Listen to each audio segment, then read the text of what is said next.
91 and the SiriusXM app. The National Women's Soccer League Championship game is coming to SiriusXM. Hey, it's World Cup winner Heather O'Reilly of SiriusXM FC. Join Jessica Charman and me for the first national radio broadcast of the NWSL final. That's right, Heather. We'll be taking you through every thrilling moment live from Kansas City. Join us as we make history at the 2024 NWSL final on Saturday, November 23rd at 8 Eastern. And it's on SiriusXM FC channel 157 and streaming on the SiriusXM app. The big names are on NHL Network Radio. The head coach of the Carolina Hurricanes, Rod Brindamore. Kochetkov making that jump last year. What do you see in the net? The kid wants it. That's the first thing. Is he going to be the guy that we're looking at this year to get after it and take a bigger role? Maybe. But we still got Freddie in here. I think he's got something to prove. So I think we're going to have a good battle in the net. SiriusXM NHL Network Radio, SiriusXM 91, and the SiriusXM app. The biggest names in the game. Trying to get behind Ristolainen, walks in, put it between his legs, shoots it, score! NHL play-by-play on SiriusXM. Leafs Game Night. Jim Taddy and Anthony Stewart with you. Coach's comments are brought to you by Honda. Score a $1,500 Honda bonus on the CRV LX edition. Conditions apply. Visit HondaOntario.com for further details. This is Coach Berube on the matchup against the Boston Bruins. They're going to come out hard. They always do. They're a very good team, and a lot of history with these two teams, as you guys know. So I expect a hard game from both teams. In general, what kind of relationship do you like to have with your captain? Like, how frequently do you communicate? How important is that, the head coach captain relationship? No, it's important. Not only the captain, but everybody. But I get what you're saying with the captain. I mean, Matthew and I, we talk probably daily, and sometimes it's just conversation, but then there's times that we talk about stuff and personal with him and what's going on and the team and things like that. So, I'm big on that, making sure, if anything's bothering him or what I have on my, in my head at the time, I want to discuss it with him.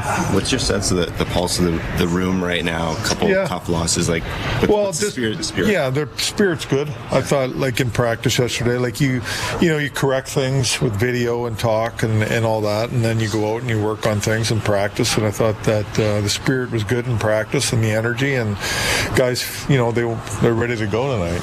I mean, they're disappointed too. That's the way it is in the game. Players aren't happy either when, not winning, not playing well, so they understand that. So the team goes through a little bit of adversity. What have you learned about the right things and the wrong things to say to them in this situation? That's a feel thing, I think, more than anything. And I think, throughout the year, when you do go through adversity, you look at how you're playing the game and what you're seeing, and, if it's an effort thing, if it's a battle thing, what it is. There's mistakes made in the game, every game. But depending on the situation is how I handle that. What's your sense of if Max Pacioretty is healthy enough for you to go? You were mentioning yesterday. Yeah. If he feels like he's ready to go and he's good to go, he'll be in the lineup. So that's Craig Berube and his take on the Boston Bruins, and asked a lot of questions about his own team. What I like about him, Stu, is he gives you a straight answer. They were goading him a little bit to try to throw the team under the bus, but he's one of those guys that says what's on his mind. But if he has an issue with any of the players or anything going on with the team, he's not going to do it to the media. He's going to do it on the bench, or he'll do it internally behind the scenes. And it's pretty interesting, hearing his relationship with Austin Matthews. And yes, he is a hard-nosed coach, no nonsense, but he's a big communicator. But the one thing I can say, maybe as opposed to coaches in the past, there is a hierarchy. There are superstars that are in the league, and there is a pecking order where sometimes it's a bit of a jousting for power within the structure of the team between the coach and the players.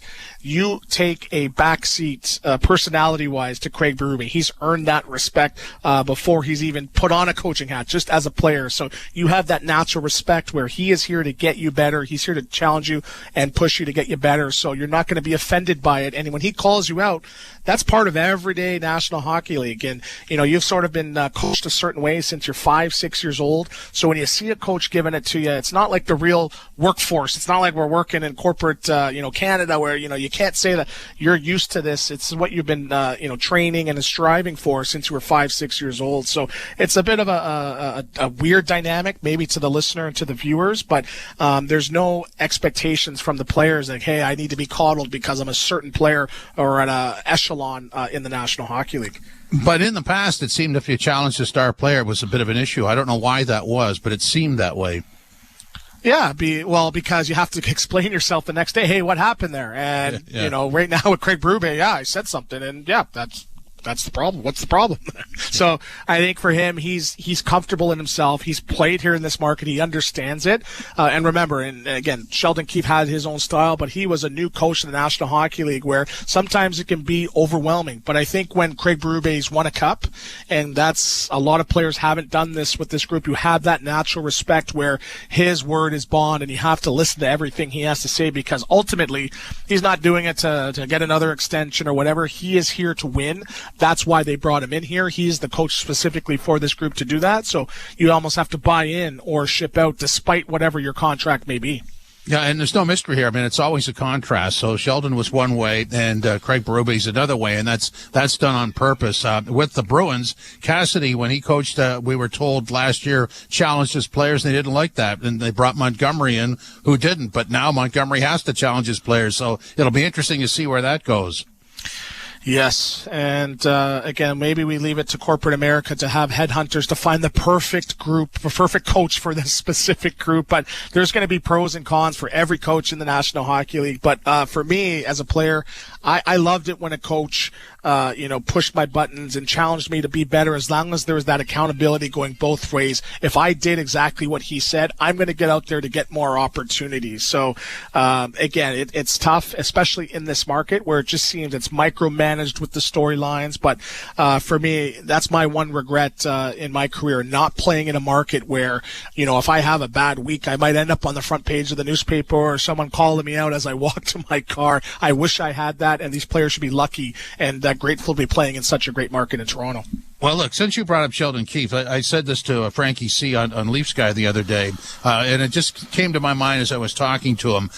When you go back over the last 3 Octobers under Sheldon Keefe, they started well, and then about 6 or 7 games in went south for a while, to the point when it happened a couple of years ago, a lot of people thought he was going to be relieved as head coach. This is a normal sag for this team. I don't know why it happens, but it does happen on a yearly basis where they look like they're going to go right down that road of success, and then you get the Columbus and St. Louis games. I guess that's just early season hockey, isn't it? I think so, and I think it's too small of a sample size to call it a trend right now, too. And it could be maybe they had such a hard training camp where testing was hard, where they're just naturally fatigued. And I've noticed that a little bit in that Columbus game specifically, just on the back checks. Like guys were trying to springboard guys to get back there, and it just seemed like they didn't have those legs that you should have at this point of the season. So not making any excuses, but there's peaks and valleys and highs and lows, and I think it's a little bit premature, but for me, I want to see some trends going forward in the positive direction for this Leafs team.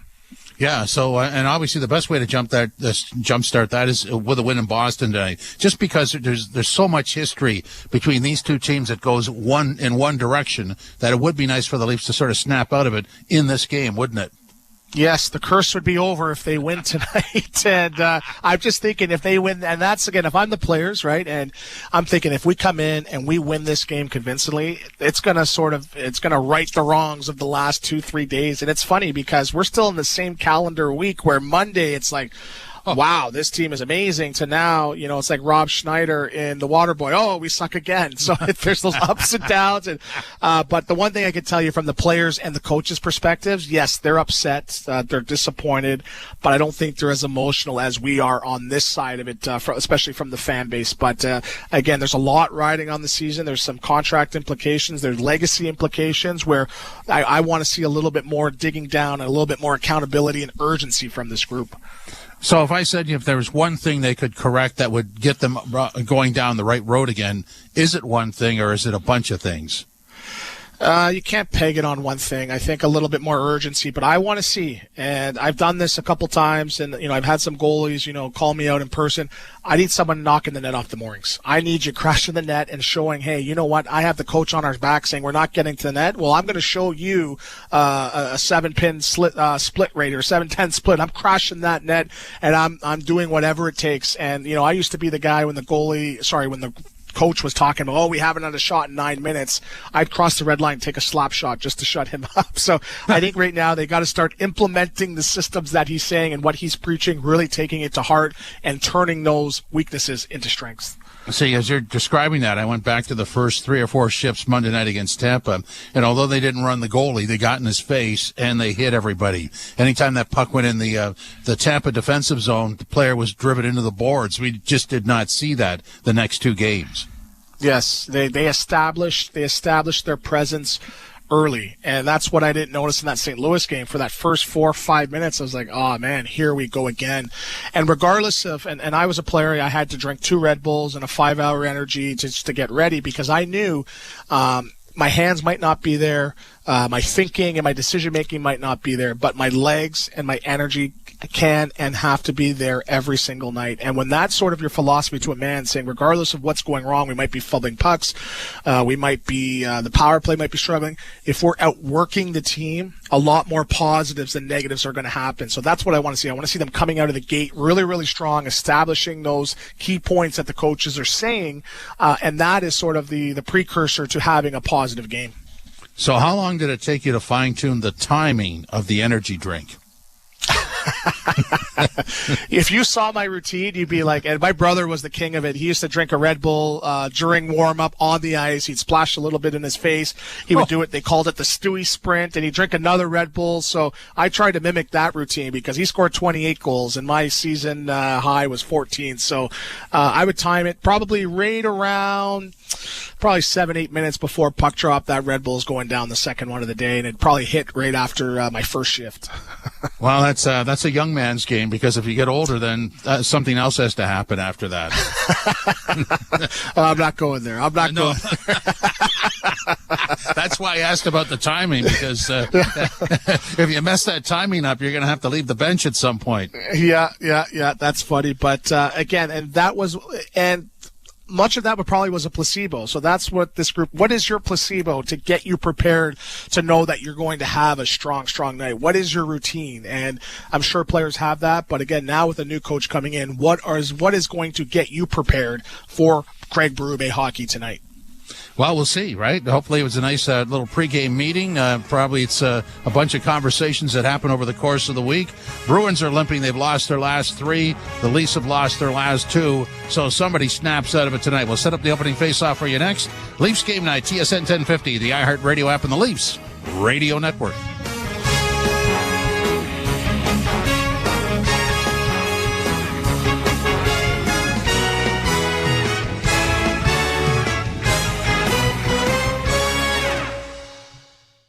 As fall approaches and birds head south, a different kind of bird emerges, the Subaru. While migratory flocks seek warmth, Subaru's symmetrical full-time all-wheel drive keeps drivers soaring through the wild. During the migrating season, Subaru's hunger for adventure grows exponentially, driving the intrigued radio listeners to fall for Subaru at their local Subaru dealerships, experiencing an adventure of their own. So migrate to your local Subaru dealership to book a test drive today. Lately, times have been challenging, with many people facing increased interest rates, inflation, and rising credit card debt. Everyone needs a little help from time to time, but it can be hard to ask for help when it comes to your personal finances. But you're not alone. Millions of Canadians share that feeling with you. Cheers, insiders! It's Saturday night. It's hockey night in Canada. How we doing? Let's go, buds. Let's get it done tonight. We've got everybody here in the chat. Pierre LaBelle, what's up, Pierre? Good to see you. Wilf Witzke, Stefan Zippold, Mr. Roboto, Lisa Aiello, Johan Yotun. I love it. We got everybody in the house. Mike Tebow as well, repping the USA. Good stuff there. Mike, good to see you, man. And let's have some fun tonight. Let's have a good time. The Leafs got to get back on track. I think they will. Wanted to give a big special shout out to our new member, Gerald B. Thank you for joining, and Appreciate it. Saw it in the comments there. Love the fact that you found our channel. Thank you for being here. And there you go. We got Sasha in the house. Spacky as well. Nick, how you doing, Nick? Jake McAnowie, go Argos, go. That was a rough game last night there from the Argos. Losing on the Rouge Rule once again. We won one on the Rouge Rule earlier this season. We win one, we lose one. That's how it goes, right? Argos playoff Saturday the 2nd. We're going to be live every single CFL game right here on TSI, because that's what we do. We do the playoffs. I'm out in the Blue Jays, the World Series stuff. The World Series live tonight. All of the promos that are recorded are in my Leafs jersey because it's Hockey Night in Canada, and that's what we do here on TSI. It's the Leafs. It's the Bruins. Saturday night. Nothing better. How you doing, Justin Noyes? Good to see you. Stefan, what you confused about, buddy? What are you confused about? All right. Thank you, Lisa. I am feeling a lot better. It kind of went downhill a little bit. I was improving. My voice got better, then it went downhill, and now we're kind of creeping back up. So we'll see. Jose Duarte in the house. Go, Leafs, go. I love it. Let's have some fun in the chat tonight, ladies and gentlemen. I'm actually going to be bouncing between all three lives and as well dealing with a bunch of teenagers. So cheers to all of you. I don't even have my cup because I'm about to go pick up a bunch of teenagers. Let's go, Leafs. Taking you back to the pregame, game starting momentarily. See you guys in the chat. Well, I think first things first, league's hottest goalie in Stolarz is back after sitting 2 games here, and I expect him to have a big, solid night. But if I'm Toronto, you don't want to be chasing a Boston Bruins, and you don't want to be chasing a game on the road. So I believe that first goal is very, very crucial. So I want them to come in, establish momentum very, very early, get all 4 lines into it. And sometimes when you're playing that specialty teams battle, what happens if you're in the box or power play the whole entire game, specialty teams, it's tough to get lines rolling, and they're sitting for a bunch of times, and there's jumbled lines, and it's really tough to really establish momentum. So I think, you know what, go out 4 lines, try to get them 2-3 shifts each, get them into the game physically, mentally, and hopefully better results will follow. As I said, going into the top of the hour break, both these teams have had tough weeks. Rarely do the Leafs go into Boston, and the Bruins are actually in worse shape. So I guess, the bottom line is you got to play your own game, but still you got to be wary of what's not happening on the other side of the rink. No, you do. And again, both teams are trailing the Ottawa Senators, or they're actually tied in points right now, too. And that's another thing, too. With Toronto, they had a bad couple of games, but it's not like they're sitting now 5-6 points out of a playoff spot. They win the games that they need to in the next couple of days here. They're back into the race. But we're not really worried about races right now. I think for them, it's just establishing what this team identity is. And we saw a precursor of that. We saw symptoms of what that system and identity is, and they sort of did a 180 the last couple games. So for me, it's establishing what is this team going to be, and it starts tonight against the Boston Bruins. We talked a lot about Craig Berube and his communication. I mean, if you're going through a tough spot and you have a coach that's communicating with you, that's got to give you some light at the end of the tunnel. It does, but if I'm a player, I don't want Craig Berube talking to me. And I know he's a big communicator and talking, but 9 times out of 10, it's coming to tell you what you aren't doing, and you don't want to catch the wrath of him. But he's big on voicing his displeasure, and that's great because there's no gray area. Sometimes there's a lot of gray area where, I'm not sure what he wants me to do here. Does he want me to get it deep? Does he want me to make a skill play? No, it is black or white. You're either playing the system or you aren't, and he has that accountability. So I'm looking to see that a little bit more accountability on the player's part and really establishing that system. And for me, it's more of a shooting mentality, less cute style of hockey play, and just more volume, more energy, getting more involved. I think a lot of us are confused with what we've seen this week. The game against Tampa, an absolute template for success. And then, just a complete dud in Columbus and likewise at home to St. Louis. From your playing career, can you ever remember a situation like that? And what exactly did it mean?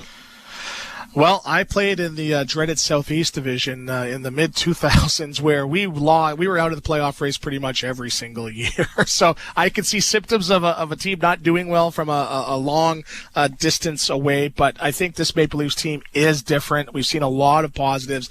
I'm not going to judge the negatives based on 2 games, but what I want to see is if the big 4 or 2 of the 4 are not having a great game or they're struggling, who else is going to step up? And I think that's where it's tough to say the bottom six need to step up, but I need to see a little bit more consistency where they were the storylines of the first 3-4 games. Lorentz scoring big goals. You're seeing Camp have great games.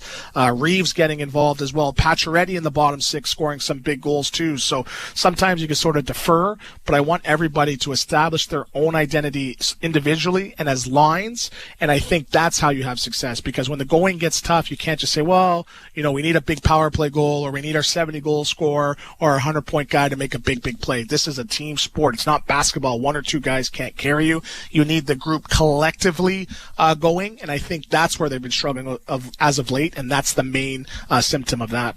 So a bit of a stop at the side of the road. 6-2 the loss in Columbus and 5-1 at home to St. Louis. Back-to-back losses. Ryan Reeves and coming in off back-to-back losses. I think we feel good. It's we had a good practice yesterday. Obviously, not the way we wanted to play in front of the hometown, and against St. Louis, obviously Chiefs' old team, and obviously not a great game in Columbus either. But you're going to have those games like we talked about, but.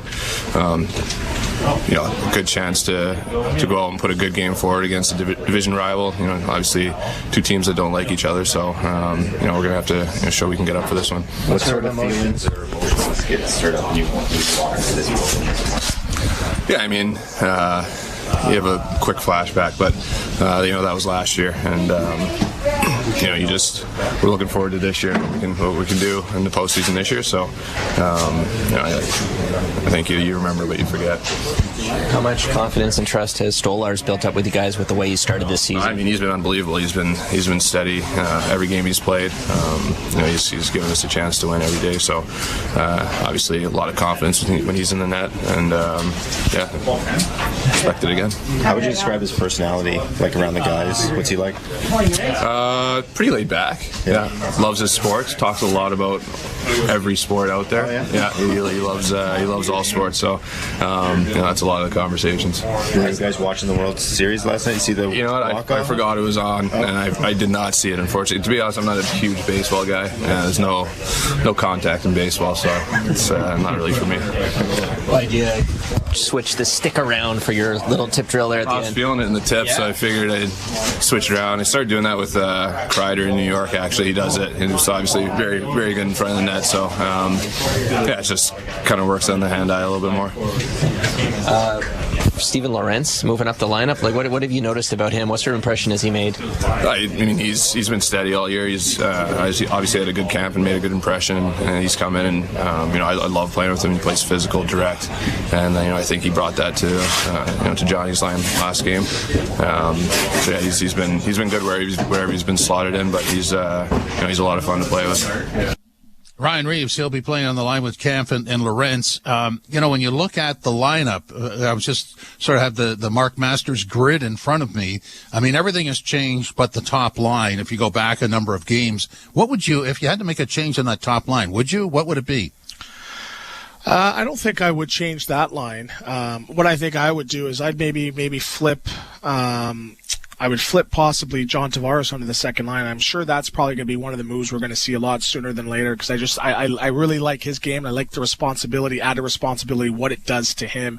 And I'm not sure Domi is a guy that you see consistently in the middle. So I can see them both moving up, and then it's going to create a bit of a logjam on what's going on too. And I was really, we're sitting here dissecting the power play, and they're having a human interest piece and asking Reeves about the World Series and him to pick pucks. So I guess maybe it's a little bit of a panic mode on our part too, but I think that just shows, I don't want to touch on that briefly, just the no panic, or you got to have a little bit of calmness and that even keel mentality where you can't be worried about every single little detail too. But for me, there's a lot of flexibility, but I can see Tavares. I know he's been slotted and expected to be that third line guy, but I can see him moving up if this sort of drifts a little bit. But I could see him back with Nylander and possibly Domi on the middle. But then what does that do now with Dewar when he comes back, and who's going to step up and play center in his absence on that third line center role?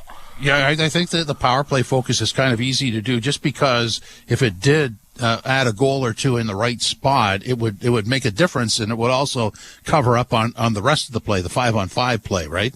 I think so. And again, there have been some guys that have been struggling 5-on-5 as well too. So them going out and maybe tipping in a puck or getting an assist can really, really help that confidence too. But you know, in years past, what I've seen is if you have a number one unit that's struggling, maybe you break it up into two, you know, strong, not super strong, but strong units. So I can see that possibly being down the line too. But for me, Nyes has sort of been personifying Craig Berube hockey. I want to see him get an opportunity because we're talking about getting to the net, crashing the net. He's probably the number one forward that is doing that as well too. So again, we'll see what happens. But I can see if it struggles a little bit longer, there's probably going to be some mixing up. Call me old school. I like seeing two defensemen back there because again, you're more prone to get shots, D to D, back to D, or D to D, fire it, shoot for sticks, redirects. It's really, really tough when you have a skill forward there that has the ability to go cross seam or make a high-end, high-risk, high-reward play. And just a quick thought, Stolar starts in goal tonight, and I mean, he's just made huge strides in the short time he's been a Maple Leaf. Yes, a lot of pressure on him, but he can write the narrative. He can right the wrongs of the last week, and it's a lot of pressure on him. But again, I expect him to play the same thing. Square, big, large in the crease, make that first save, and just play a calm game. And I think those symptoms are going to creep into the rest of the lineup.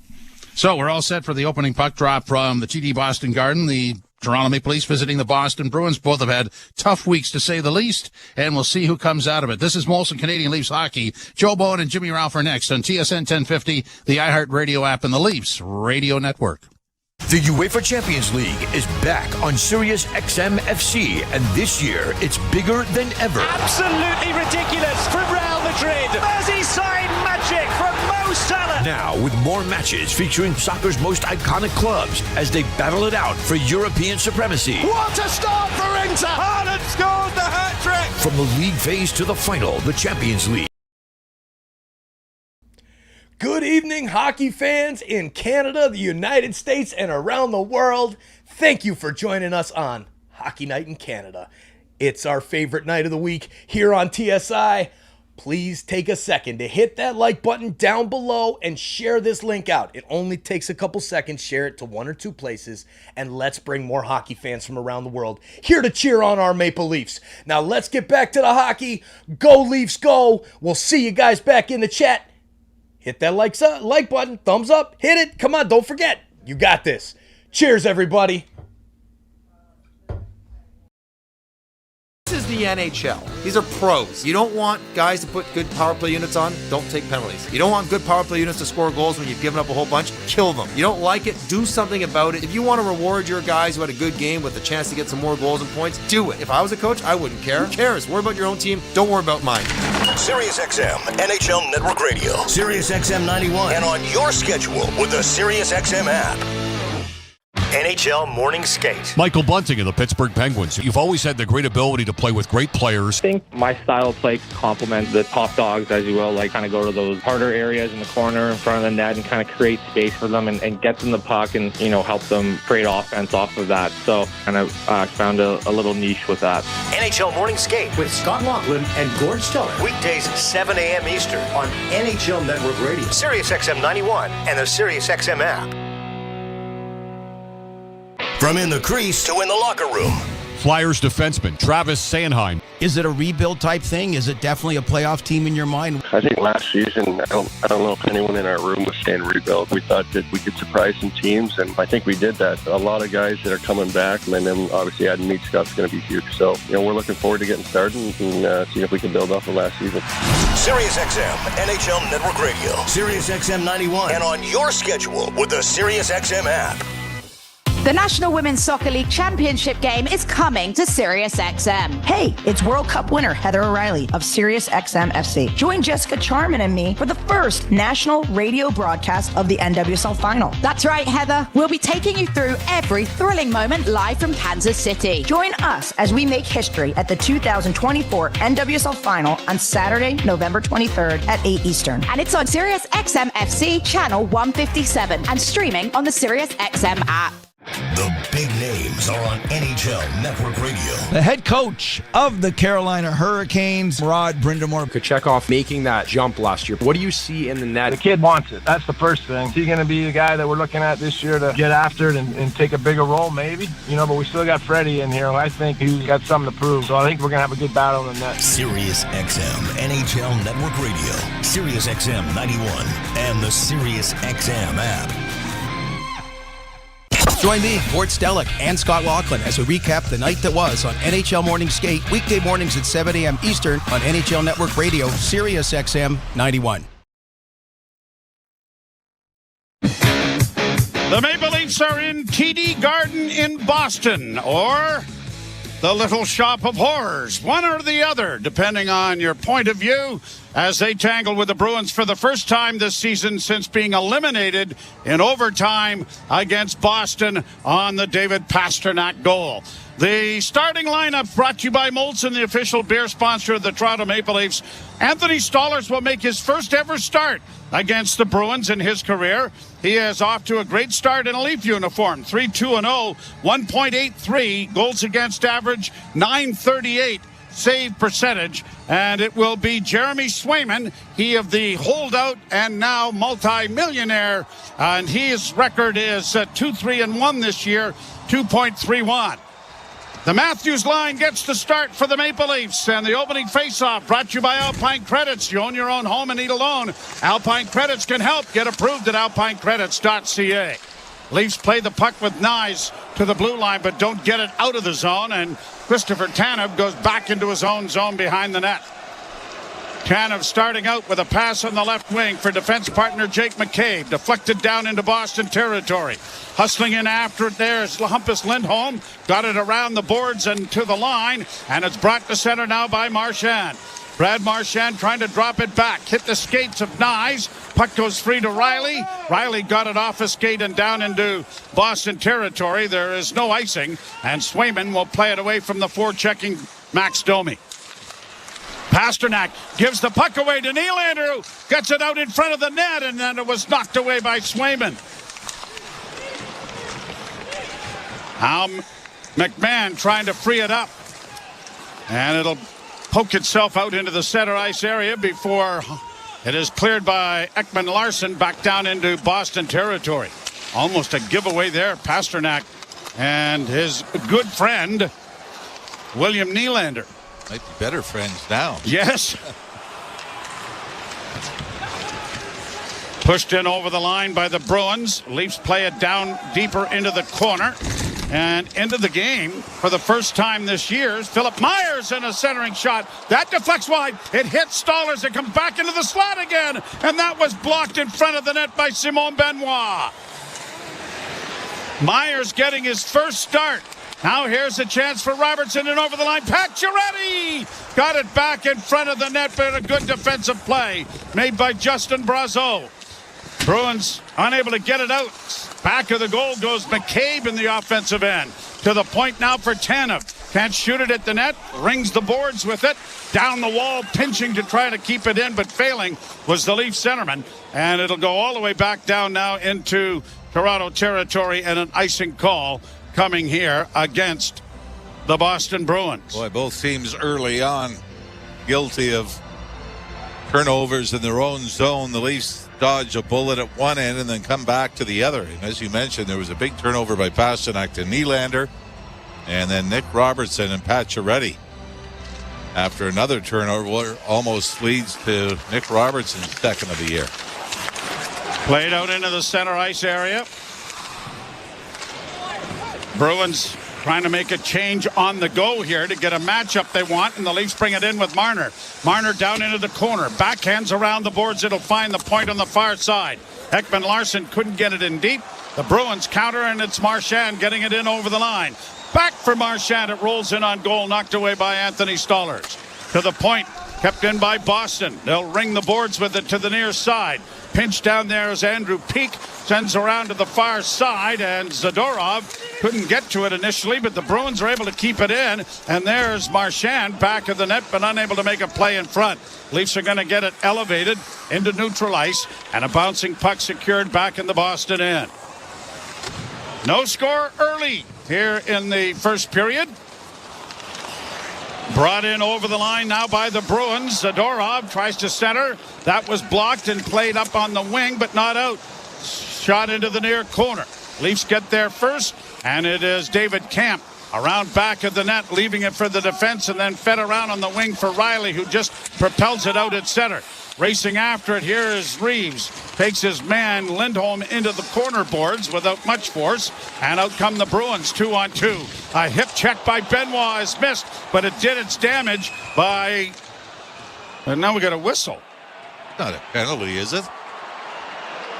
I think Simon Benoit was a fairly clean check. Along the boards to the left of Stollers, although we're seeing Ryan Reeves. Reeves for interference. And we're lucky as we get replays. Benoit's hit is fine. Oh my goodness. I mean, this is just shoulder to shoulder, and Craig Berube can't believe it. It's in the high slot away from the play. Two players bump shoulder to shoulder. The Boston player goes down in a spectacular fashion, and that's enough to draw the penalty. So the Bruins on the power play. A centering pass and a shot deflected wide of the net. Grabbed by McCabe, but he is unable to send it down the ice. Hustling after it. Now the Leafs do get it, and they will ice the puck. And the penalty kill brought to you by CMC Markets. Take your trading to the next level with $0 commission on stocks. Bruins get it down into the Leafs zone on the power play. The Leafs have given up 2 of 18 times short in the last 5 games. Their penalty kill has been much improved over a year ago. It's the power play that has really got them in a quandary as far as special teams. At the point, McAvoy down into the corner for Pasternak, centering pass. No shot yet. Grabbed off again, and Lindholm trying to get a shot, and it goes to the far boards. Pasternak into the far corner. Centering pass in front, and a quick shot taken by Zacha was stopped there by Stollers. Marchand getting it along the boards again. Zacha back to Marchand. Marchand into the slot. McAvoy, one-timer from Pasternak. Blocked over there by Chris Tanev, who leads the National Ice Hockey League in blocked shots. Add another one. Boston power play has struggled this year as well, just 5 for 33. Played down into the Toronto zone with a half minute to go in the infraction.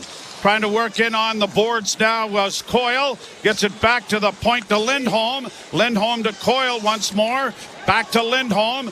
Near point, and a shot in traffic deflected off a stick in front of the net. That might have been Brazo. It went wide, and the Leafs take advantage of that and ice the puck. 10 seconds left in the infraction to Ryan Reeves. Up on the right side for Coyle. Slides past Riley, but not Nylander. Centering pass comes back to the point.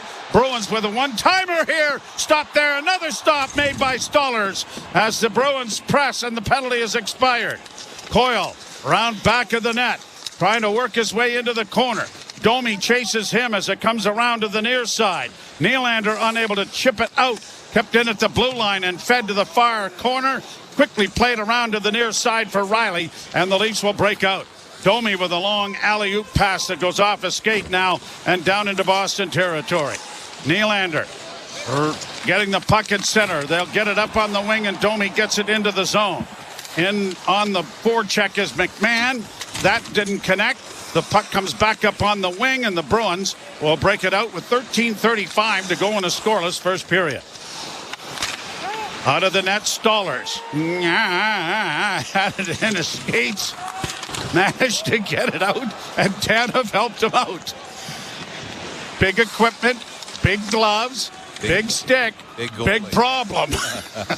Big goalie. Yes. Myers playing it around back of the net. Too well covered. Domi comes out of the scrum. Saucers it ahead for McMahon, who had it bounce over his stick, and the Bruins got a shot at the net, but it went wide. Boston pressing again.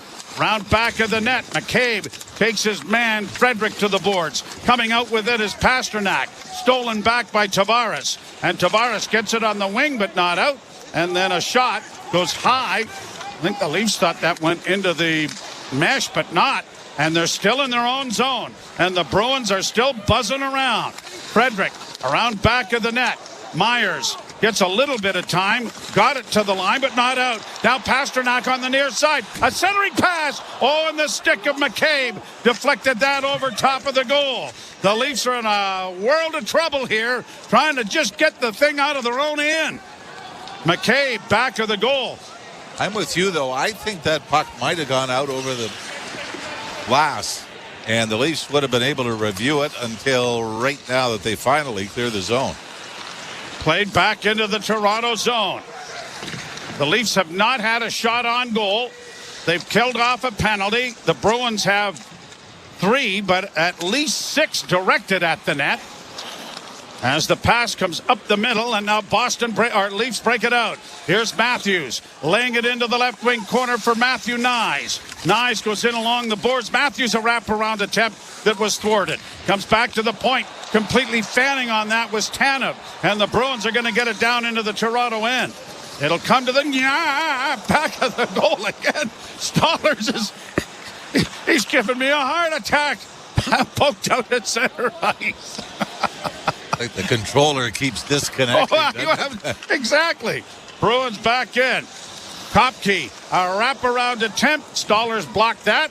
And off the boards to the near side. And it will be played by Pacioretty down into the Boston end. Still without a shot. That wraparound by Matthews has not been registered as one.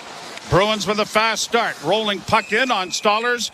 And this time he decides to cover up on it rather than to give your play-by-play guy a bit of a heart murmur. I guess nobody was open for him to try to fire into. But he's been good, but he's been a little bit sloppy handling the puck outside the crease. And he's been fortunate. So it is a 0-0 tie. You're listening to Molson Leaf Hockey on TSN 1050 and the Maple Leafs Radio Network. Want to hear something scary? Spirits are swirling in the SiriusXM app with creepy Halloween treats. Drift into the dark with... What's up, Leafs fans? Thank you again for hanging out with us and making a real-world difference for Sick Kids Hospital in Toronto, as every single month a portion of our proceeds, so every single video, makes a difference to sick kids. But we are finishing up our Create 100K campaign for Sick Kids Hospital. Please check the link that is pinned in the chat, and if it's not pinned in the chat, it's in the description. And donate if you can, as we are trying to finish this up. As you can see here with this tweet that Sick Kids sent out, they are approaching $50,000 towards that Create 100K total. And this year has been the best they have ever done. Let's make a difference. We only have 1 week left. I'm doing a big push during the World Series games because the chats are massive over there. But Leafs Nation, it started here first.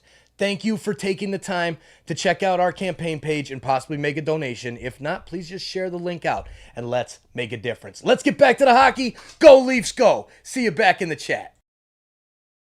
2024 NWSL Final on Saturday, November 23rd at 8 Eastern. And it's on Sirius XM FC channel 157 and streaming on the Sirius XM app.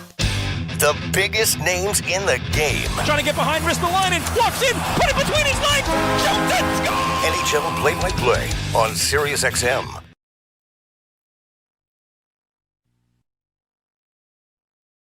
The last 2 seasons under Jim Montgomery, the Boston Bruins have gotten off to a 16-1-1 start over the last 2 seasons combined.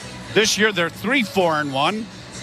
And a lot of it is getting pointed to all of the off-ice stuff with Swayman and how that was handled by the front office. And yeah, I think the culture took a hit, right?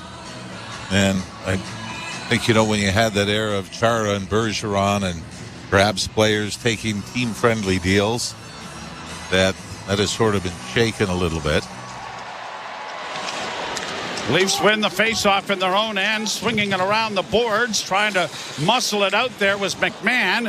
It's fed to an open wing, grabbed by Lori, and a shot deflects off Stollers into the corner. Bruins have been the better team here, and they have been buzzing, but they've not been rewarded. Round back of the net, still with the puck, Pasternak. into the far corner for Lindholm. Back to Pasternak. Centering pass. That was tipped by Stollers. Kept alive by Boston and around back of the net for Riley. He makes a little 1-foot pass that was deflected away. Now Riley clips it into the corner, but Domi can't get to it. The Leafs have just been a stride late and not able to do anything with the puck. It's down into Boston territory. Bruins start back up ice. Lori got it to center, and it is backhanded into the zone. Stollers out of the cage to play it back now for Tanev. Tanev a bank pass to center, bringing it through the neutral zone. David Camp. Camp drops, and a wrist shot taken then by Lorenz went wide of the net. Leafs would be wise just to try and get something on the net. There's a shot by McCabe that deflected wide. First 6 shots in the game have all been from the Boston Bruins. Leaf player Camp got tackled in the corner. Puck goes to the open corner, and Reeves trying to get there to create a disturbance, but the puck comes ahead, but a whistle behind the play. Got another penalty. Well, the Bruins had the puck. We can't. We don't see the official on the screen yet, but they're showing Reeves. It looks like Morgan Geekie is going to go for the Bruins. Yep. So Geekie to the penalty box, the Leafs to the power play, and it has been anemic. We'll see what happens. You're listening to Molson Leaf Hockey on TSN 1050 and the Maple Leafs Radio Network. From the biggest stadiums to the coziest holes in the wall. From house parties to porch hangs to pride celebrations. From your favorite fuzz shop to your local Indian spot. From noodle bars to sports bars to salsa bars. There's a Molson with your name on it. Canadian Ultra XL. Molson. Everyone in. Must be legal drinking age. Getting my Honda CR-V has opened the door to adventure. With Econ Mode to maximize fuel efficiency, I'm free to explore. And with tons of cargo space, it's easy to pack for getaways. My dog, camping gear. It's like I've discovered a wild, adventurous side of me. Alice is excited too. Lease the CR-V LX two-wheel drive for $99 weekly at 2.99% APR for 28 months with $2,000 down. Offer includes $1,500 lease bonus. OAC conditions apply. See HondaOntario.com. Breaking story from Alpine News Network. Firefighter Finn McHose, that's a nickname, right? Needed help contending with a blaze of debt. He called Alpine Credits and a superhero was sent his... There it is. The mic is on now. Mad Max in the house. How you doing, Mad Max? Mark Duffney as well. Cheers, Mark. Good to see you guys. Mackenzie Snook in the chat as well. Lucas Dempsey, how you doing? All right, buds, let's go. Let's get it done here. Let's get the lead. I'm ready for a Leafs goal. Who's with me? Oh, God. See, I'm still blowing my nose. I got toilet paper over here making me look like a fool. All right. Go, Leafs, go. Let's get back to the hockey. Big first period hockey night in Canada. Getting ready to start the World Series stream in a few minutes and then going to deal with more teenagers. Go, Leafs, go. Thank you all for being here. Hit that like button. Hit that subscribe button as well if you're new. Let's keep on growing. Let's keep on growing this awesome Toronto sports community and fan club. Man, it's insane. And I can't thank you enough. Go, Leafs, go. What's up, Leafs fans? Killen McNamara and Matt McPherson are the linesmen. Off the face-off, Riley tackles his man, and it goes out and down the ice as Boston has iced the puck. Morgan Riley back out in place of Oliver Ekman-Larsson on the point. Leafs have scored 3 of 18 on the power play in their last 5 games. Although Boston has struggled in the penalty kill. Brought in now here for Tavares. Left wing side. Centering pass goes way out of the reach of Marner, and it's all the way back to the Leaf blue line. Marner fakes a pass, then finds a stationary Tavares who will drop for Matthews, who's trying to come out. Gives it back to Nylander. He'll get through the neutral zone and into the zone, but a bad pass there by Marner is gobbled up by the Bruins and brought back the other way. Zacha pulls up at the half boards, plays it back to the blue line, but it's going to come out into the center ice area where the Bruins McAvoy will cut off a little more time before icing the puck. And again, I think the first unit is headed to the bench. You would hope that not even any offensive zone time here in the power play, just 55 seconds left of the penalty. Shot in by Robertson. Down the boards comes Pacioretty. Domi trails. The puck goes free. Ripped around the boards by Zadorov. Down the ice it goes again. This isn't just something this year. This is... Back in February of last year is when it started to go dry. And before that... Are they going to call a hooking penalty here? Domi got touched. Yeah, they're going to call a hooking penalty here. And boy, if Jim Montgomery didn't like the first call, I mean, there was a little bit of a stick into the midsection of Domi, but it's going to be Beecher that's going to go. So for the first time this season, the Leafs are going to go to a two-man advantage. Yeah, I guess, I mean, this does get into the hands. It starts with a stick lift and into the hands. More across the thigh area of Max Domi, but that's going to draw the penalty. So 32 seconds, 5-on-3. And the second unit, Joe, is staying out. Well, no, now they got Marner. All we saw was Max Domi with 5 forwards. Yep. Okay, well, Matthews and Nylander back at the points. Nylander on the right wing side, down into the corner to Domi. Domi looking in front, comes back now to Matthews, a drive. That was right on. Tavares trying to dig it free. The puck is in the goal crease. They're still scrambling at it, and they knocked it over top of the net. Domi back of the goal, trying to center. It comes back into the slot. Another shot by Nylander is blocked. Rebound back to Matthews. Matthews will stretch it out. 4 seconds left in the first penalty. Back to Matthews. Holding near side. Touch pass. Another shot by Matthews over top of the goal. Marner trying to center. It's in the goal crease and shot down the ice by Boston. Boy, Mitch Marner had an open net and then tried to go back across the top of the crease. Marner with it now, working to the blue line. Down into the corner. Matthews double teamed there. The puck comes free. Just kept in. Volleyballed ahead then by the Bruins. And it'll be down into the Toronto end. 58 seconds left in the second penalty. Well, they had some pretty good looks and some pretty good chances with the 5-on-3. But it is still scoreless. Leafs now with 3 shots on goal. Morgan Rielly. Right wing side, long shot goes wide of the goal. Marner and at least Tavares getting it back to the blue line, but stolen by the Bruins. Blocked by Marner, kept in by Boston. They'll go around to the side of the net. Zadorov plays it into the crowd, but the official, I got to look at him just off to the side of the screen there, signaling that it went off a stick, so no penalty. Matthews got a couple of whacks at, but the best chance the Leafs had was Marner got the puck wide open to the right of Swayman, and instead of firing it towards the empty net, he tried to go backdoor the other way. By the way, the Bruins in their last 3 games, Joe, have killed off just 11 of 18 coming into this game. The draw is scrum, but controlled by Toronto. Back to the point. Along the boards on the far wing, Pacioretty trying to center, but his shot was partially deflected, and when it reached Swayman, there wasn't much to it. So a face-off coming again in the Boston zone.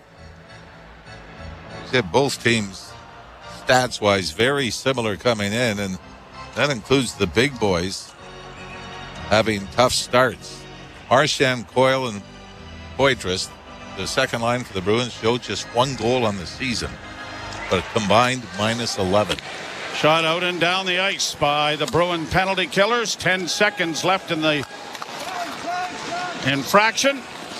Ekman-Larsson, lead pass for Nyes. Down into the far corner he goes. Puck comes free along the boards, but now it's into a scrum on the wall. Pacioretty and Domi trying to dig it out. They do, but the pass intercepted by Boston. Penalty is over, and the Bruins are into the attack. Poitras with a shot and an easy save for Stollers. Puck kept in by Boston down into the corner. Back to the point it comes. Walking in is Lowry with a shot. That is deflected wide. And the Leafs, Nyes starts up the left wing boards. Then he puts the brakes on. And he flips it back. Ekman-Larsson around back of the net. Got one forward to get trapped, but then played it too far for the pass. Intended for David Camp, and it turns into an icing. And so it will come back into the Toronto zone. Want to send out a big birthday wish to my golfing buddy, Bert Dercola. 139 years of age, I think.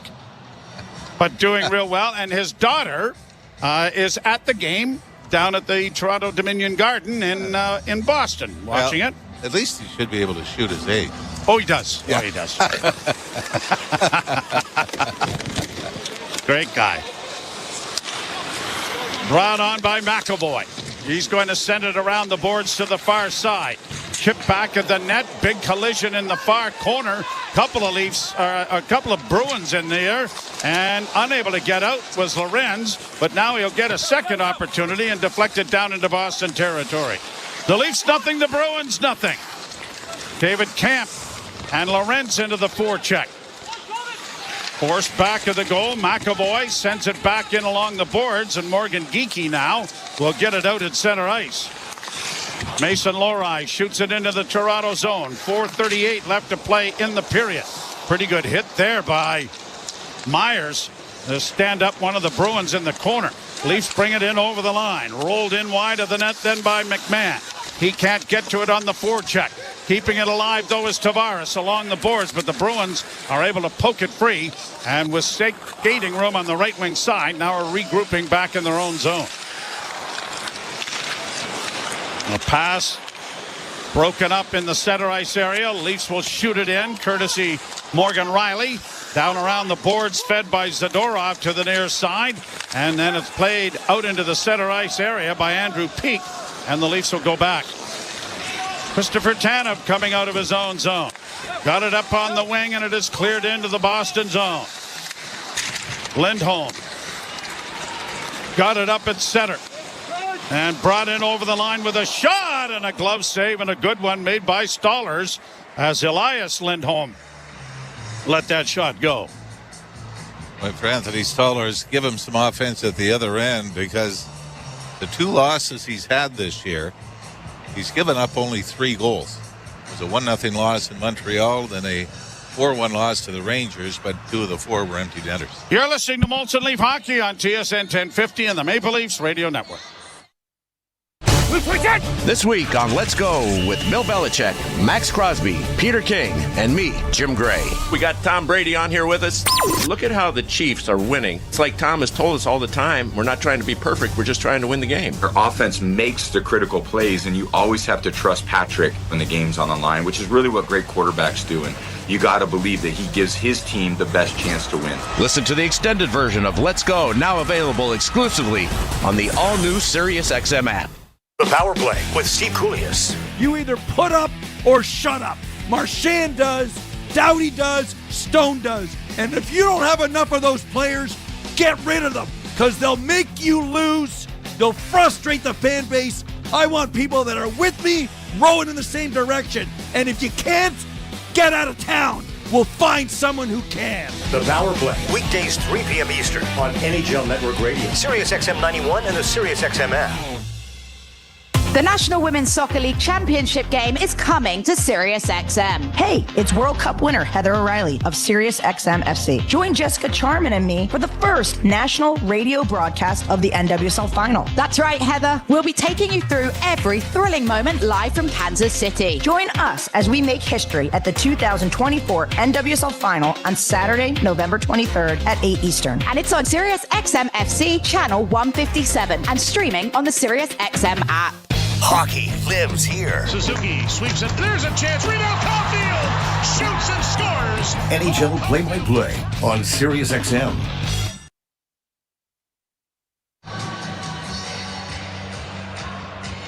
The Leafs nothing, the Boston Bruins nothing, and the score flatters the Toronto Maple Leafs, who have been outshot 9-4.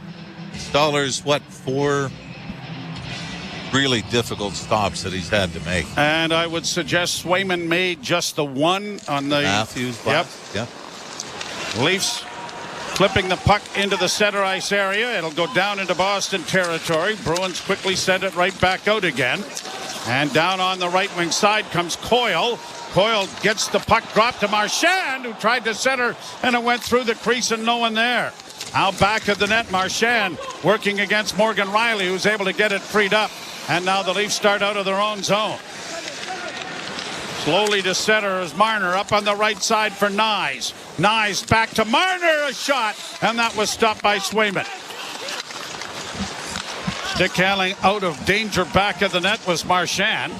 Got it to center, but the Leafs have it back in their own zone under control as both teams are changing. 2:53 to play in the first period. 0-0. Tanev steps up at the red line, tried to shoot it in, hit a body. Bruins control in the center ice area and get it ahead, and a drop pass into the slot, and that was whistled wide of the net by Pasternak.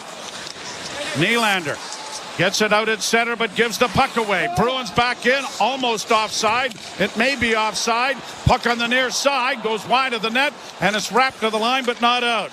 Puck down along the boards, intercepted though by Domi in the slot, and he'll get it out at center, flipping it high into Boston territory. Mason Lohrei scampers back behind his net. Lohrei got it ahead, played in over the line, intercepted there by Benoit. Myers got it ahead at center. The puck comes back on the near wing, and the Bruins will force it back into the zone, and Myers tries it once more. This time it deflects into Boston territory. Swayman playing it off on the wing, and the Bruins start out of their own zone. Under 2 minutes to play in the period. Shot down into the Toronto end.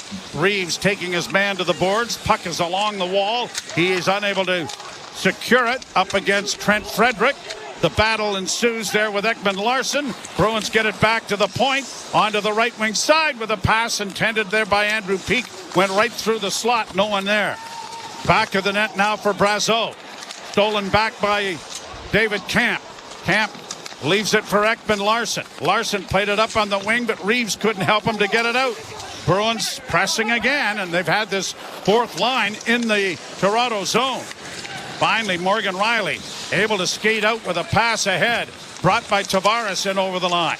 He'll play it into the left wing corner. Tavares into the forecheck, takes his man McAvoy to the boards. Puck is around back of the net for Robertson. Back to the point, quickly over to the near side. Benoit tried to make a pass into the slot, now takes a shot. That was deflected right in front of Swayman and just went over his glove and past the net. Kept in at the blue line. Another pass down into the corner, deep into the Boston zone. Bruins will play it out into neutral ice.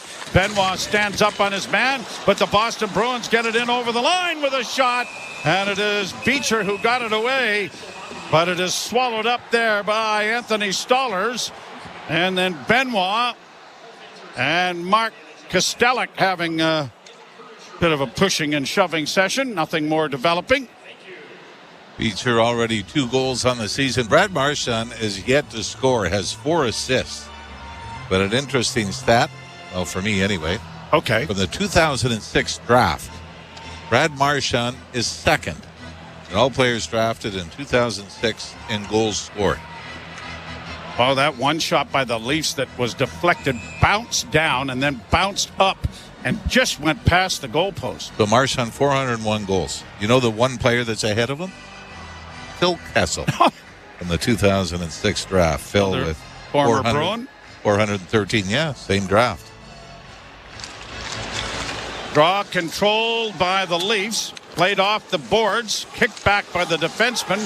But the Leafs' Matthews will launch it high to an open wing. Bruins back in their own zone. Go D to D and then play it off the glass to center, and that got by one. Here's Marchand curling in the near half boards. Got it back to the point. A shot that was blocked in front. Guess who blocked it? Chris Tanev. Matthews to center.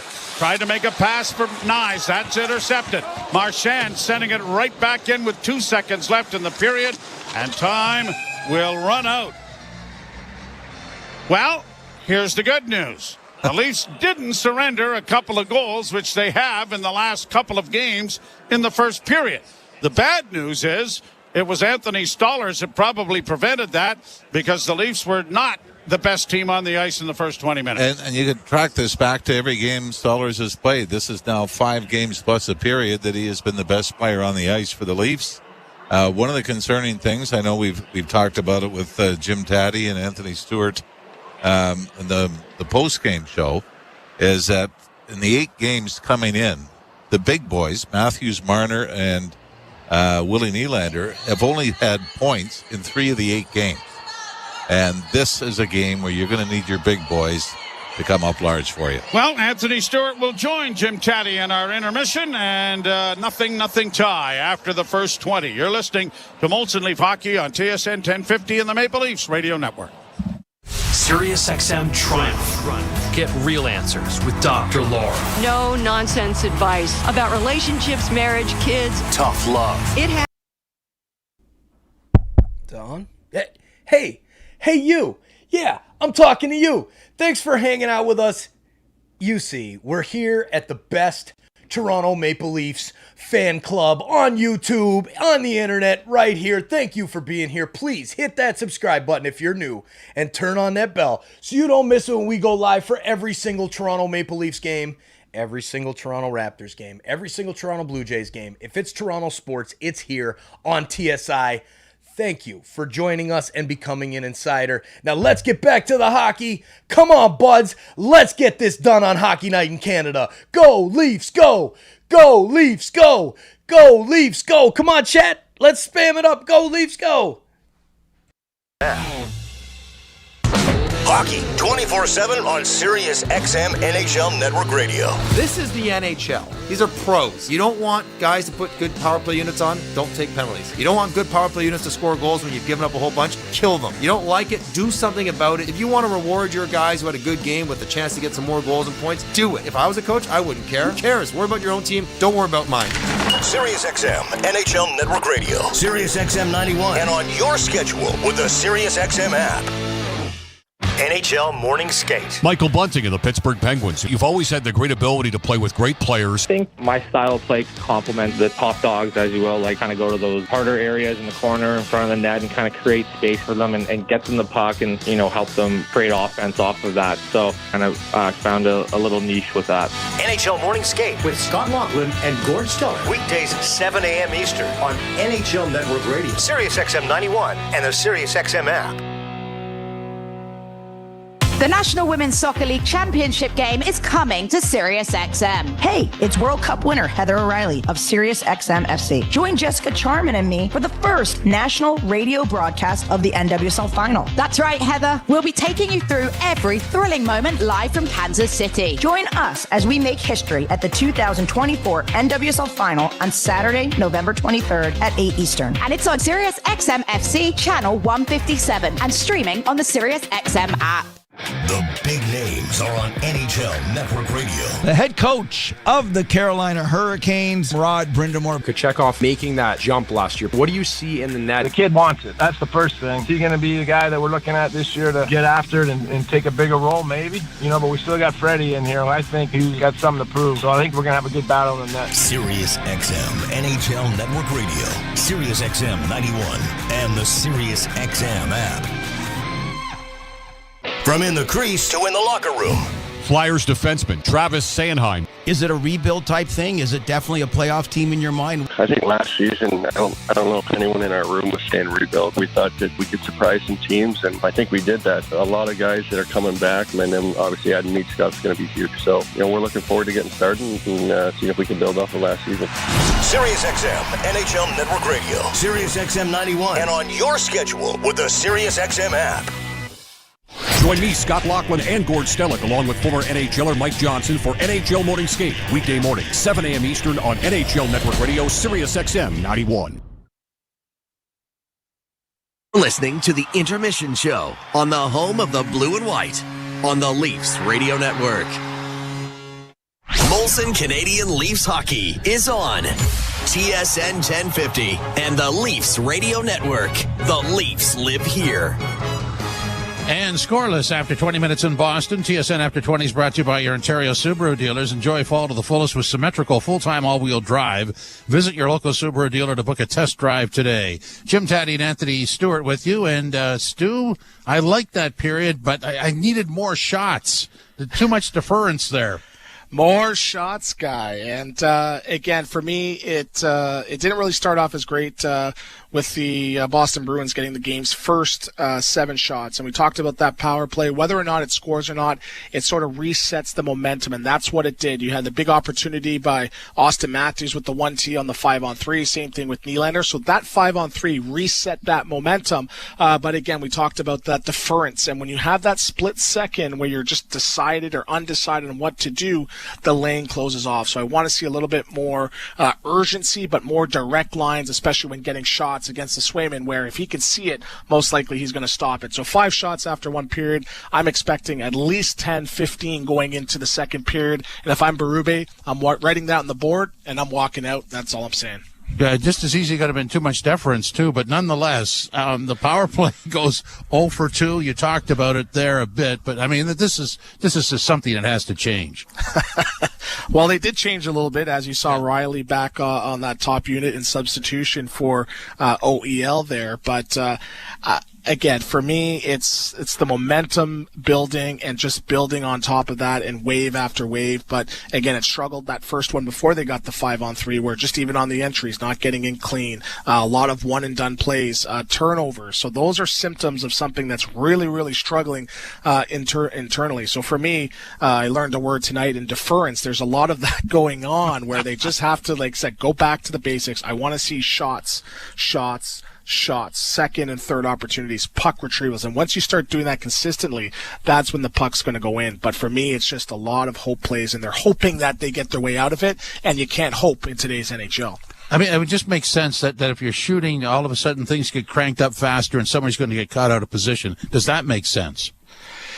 Yeah, but when you have, and I've said this now, I think 5 times on the programming too, is when you have that shot option at the top, it forces those 2 forwards to come out. They seem like they're just sort of tight, stuck in that tight box where they're trying to go cross seam and make the cute, fancy plays, or they're playing catch, and I call it the Globetrotters, going around the world.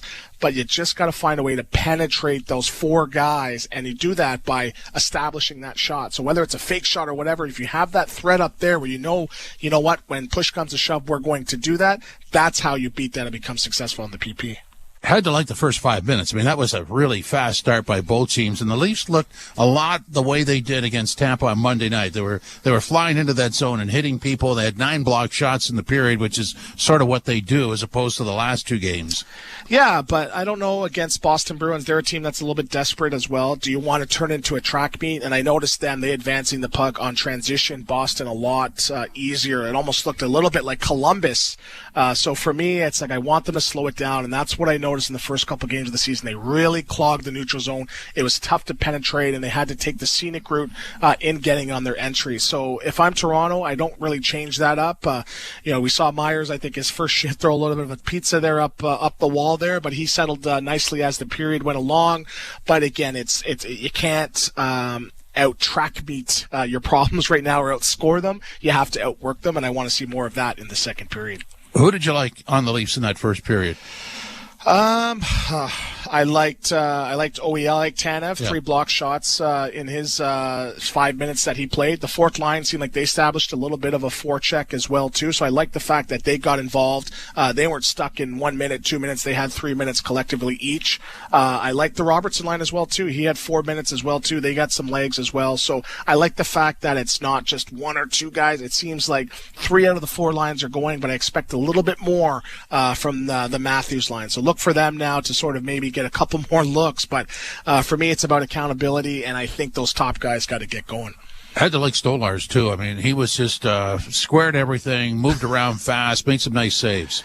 It's funny because that's who he is now, right? So yeah. I know it's great to talk about him too, but he came in and did his job. He calmed the game down, and Toronto was logged in and stuck in their zone for a couple sequences there. But just with him, square to the puck, it just hits him, and it doesn't seem like he's scrambling in his net. He just seems like, he's dialed in, ready to go. But now I think Toronto, they need to build off that, because you don't want to have to overwhelm or overwork your goalie every single night. If not, he's not going to be that solid going forward. Okay, quick thought. What do the Leafs have to adjust, or how would you like them to start the first 5 minutes of this next period? 5 shots, 5 hits, 5 crash nets. The power of 5. So let's see. Let's hope it's not 2. Let's get to 4. But the power of 5, I think that's the key to the second period. Yeah, I mean, obviously Boston's carrying the play a bit more than the Leafs, but and as Bonesy said, Boston's the best team in the first 20 minutes. But I don't have much of an issue with the Leafs. Do you?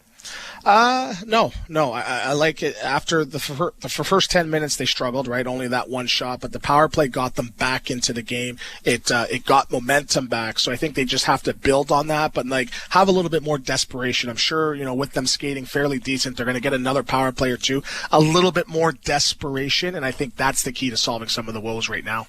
Okay, Stu, thanks very much. So the Leafs got 5 shots on goal, another 7 that didn't get through. Boston had 10 shots on goal and another 15 that didn't get through. Block shots, Leafs 9, Boston 2, but it's scoreless after 20 minutes of play. This is Molson Canadian Leafs Hockey on TSN 1050, the iHeartRadio app, and the Leafs Radio Network.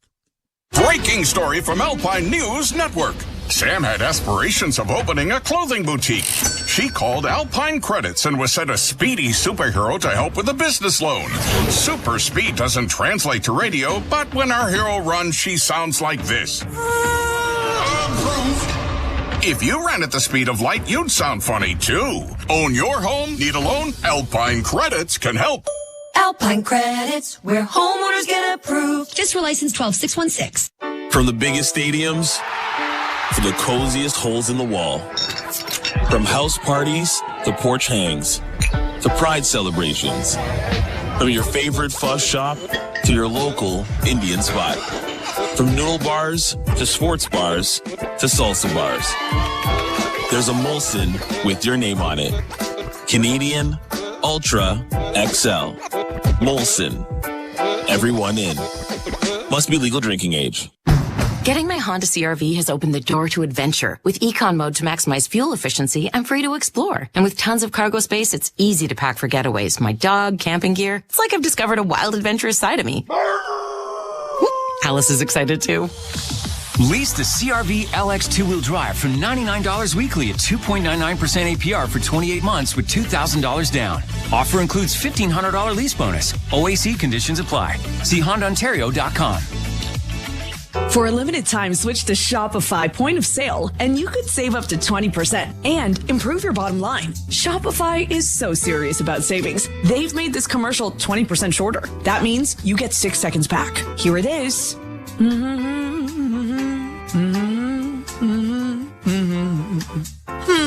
Just enough time to visit shopify.com/POS20. Now that's an efficient commercial. Eligibility requirements apply. Details at shopify.com/POS20. The housing crisis in the GTA has reached a critical point, with more than 2 in 3 residents being affected. Reporting that almost 9 million Canadians are living in food-insecure households. Over 1 million people in the GTA now live below the poverty line. Just out today, mental health support is the #1 reason people are calling 211 for assistance. At United Way, we wake up to a different alarm every day. Help us end poverty and build a better GTA any way we can. Donate today at unitedwaygt.org. We all know things tend to break when you need them most, like your furnace breaking down in the middle of a cold snap. That's why Enercare is offering a free furnace checkup for homeowners in the GTA. That's a $99 value. If your furnace has any issues, our Enercare experts can fix it, or we can get you a new one as soon as the next day. Don't get stuck shivering. Keep your home comfortable with Enercare. Terms and conditions apply. Visit enercare.ca. Enercare, experts at home. You're listening to the Intermission Show on the home of the blue and white on the Leafs Radio Network. The out-of-town scoreboard is brought to you by Maple Toyota. If you don't really have to go out of town for a great new Tundra RAV4 gas or hybrid. No, you don't. Maple Toyota has them in stock and ready to deliver. Visit mapletoyota.com. Here's what we have. Islanders 3-0 over the Panthers midway through the first period. Montreal 1-0 over St. Louis after 20 minutes of play. End of the first, Capitals and Lightning are scoreless after 20 minutes of play. Rangers and Ducks are scoreless. Jets 2-1 over the Flames after 20. Earlier today, Buffalo 5-3 over Detroit. Flyers 7-5 over the Wild. Kings 3-2 over Utah. Tonight, Columbus in Nashville starts in about a couple of minutes. Chicago in Dallas, likewise, just about to start. Later on, Penguins in Vancouver, Sharks in Vegas, and the Canes visiting Seattle. That is the out-of-town scoreboard brought to you by Maple Toyota. This is Molson Canadian Leafs Hockey on TSN 1050 and the Leafs Radio Network.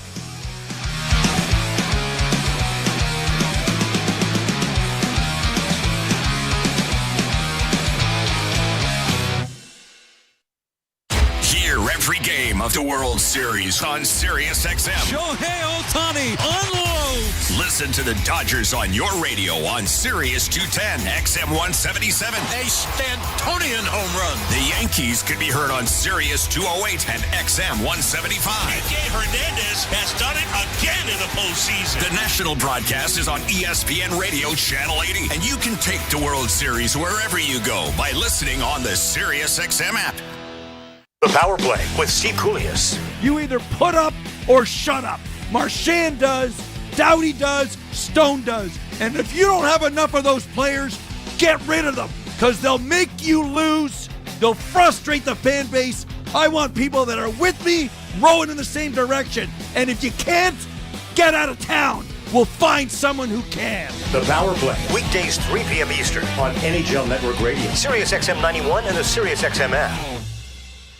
The National Women's Soccer League Championship game is coming to SiriusXM. Hey, it's World Cup winner Heather O'Reilly of SiriusXM FC. Join Jessica Charman and me for the first national radio broadcast of the NWSL final. That's right, Heather. We'll be taking you through every thrilling moment live from Kansas City. Join us as we make history at the 2024 NWSL final on Saturday, November 23rd at 8 Eastern. And it's on SiriusXM FC channel 157 and streaming on the SiriusXM app.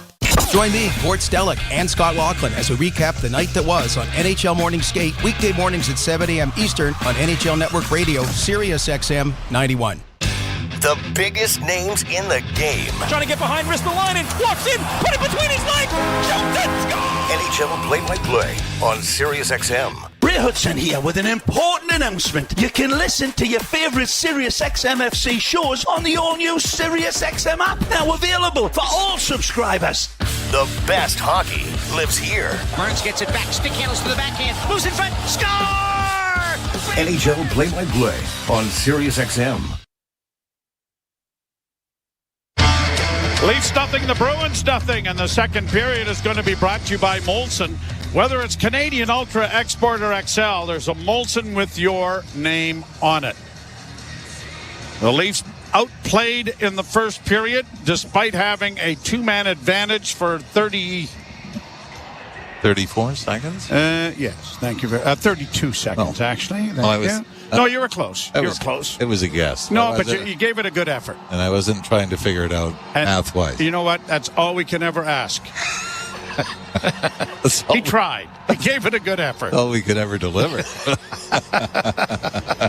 By the way, the Leafs, if you want to go to the power play stats, Josh Poulos gave us this. 0 for 15, dating back to the playoffs. This is on the road. 0 for 15 on the road, dating back to their 7-game series against the Boston Bruins last year. So all 3 power play goals this season have come on home ice. I believe 2 of them against the LA Kings and 1 against Tampa Bay. Leafs to the left, Bruins to the right. Puck is dropped. We're underway for the second period, and the Bruins are going to rattle it off the boards and get it down into the Toronto zone. Played around back of the net, swept up on the wing. Nyes gives the puck away. Centering pass back to the point. Lindholm a shot. Pad save made by the right leg of Stollers. And the Bruins start quickly again, only to turn it over. Marner gets it ahead for Nyes. Nyes uses his body to get in over the line, but a blind pass for Matthews didn't connect. Matthews works it along the boards. Now coming out with it in front of the net. Got a backhand away. They score. Nyes tidies up the garbage in front of the net after Matthews took it off the boards. A save made, and Nyes is there to backhand in the opening goal of the hockey game. Matthew Nyes loves that building, doesn't he? It starts with a broken play coming into the Boston zone. Nyes throws it to the far boards behind Matthews, but Matthews is the first one there to retrieve it. Then out battles 2 Bruins on the boards, and then takes it. There's 5 Bruins, Joe, right around Austin Matthews, who's trying to stick handle to the front of the net. He loses it, but a fortunate bounce onto the stick of Matthew Nyes, and he snaps it in 35 seconds into the second period to give the Leafs a 1-0 lead. Second leading goal scorer on the team, Willie Nylander, has 5. That's number 4 for Matthew Nyes. And the Leafs have the opening goal of the game. Let's hope that goes to their legs.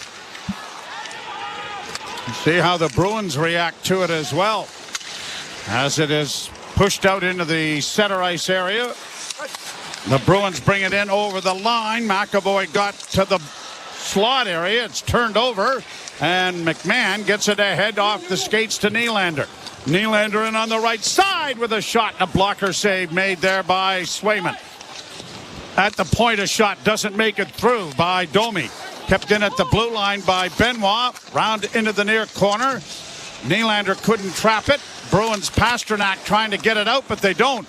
It goes into the far corner. McAvoy stumbled, but was able to get there ahead of Nylander, and the Bruins get it out into the center ice area. Myers right back in again for Pacioretty. A shot that got through Swayman, but it trickled through the blue paint harmlessly wide on the back door. Puck in the center ice area.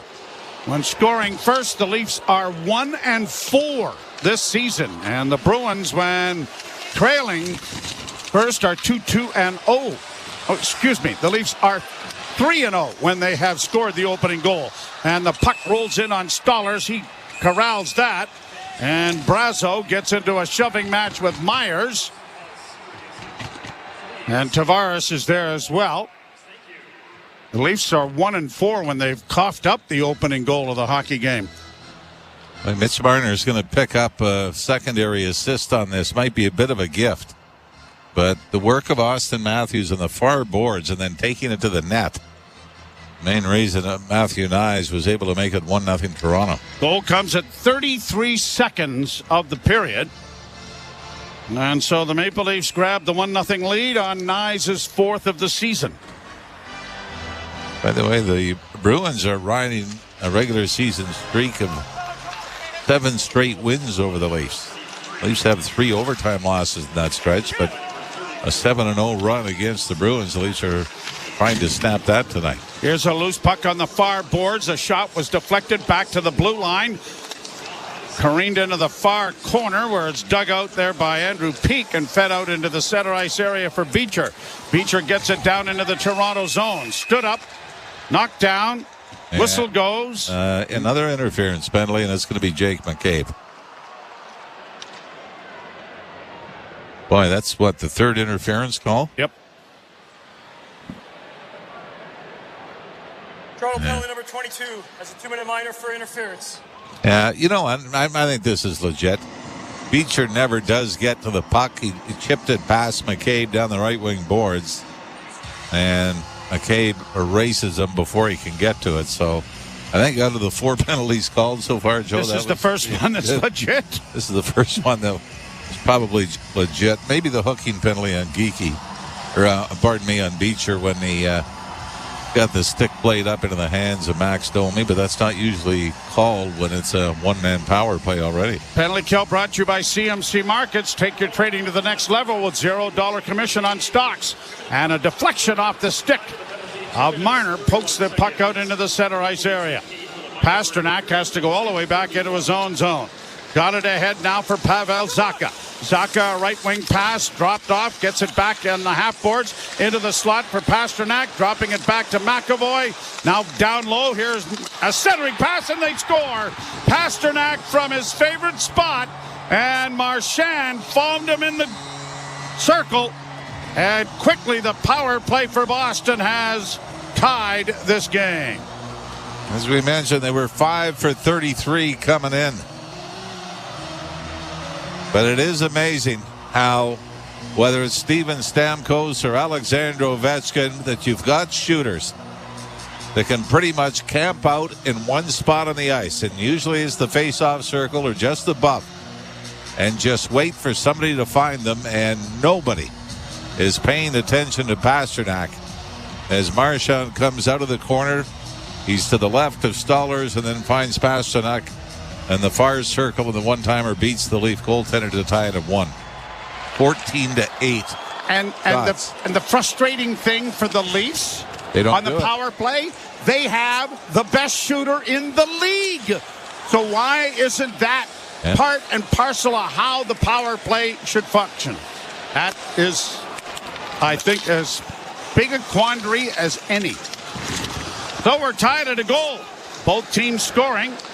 For Pasternak, That is number 6 on the season and his 3rd by way of the power play. Sent down and into the crowd in the Toronto area by the Bruins. So a face-off is coming back in the center ice area. The goal comes at 2:55. Zacha and Marchand drawing the assist. Now, for Matthews, it has improved over the last couple of years, the one-timer from the right wing circle. But a lot of times, Joe, Matthews seems to be too far above the circle to be able to one-time it from there. Got to get him down a little lower, but it is amazing. You look at highlights from Stamkos, even Kucherov has scored a number of goals with a one-timer, and the Leafs just don't seem to be able to set up that strike.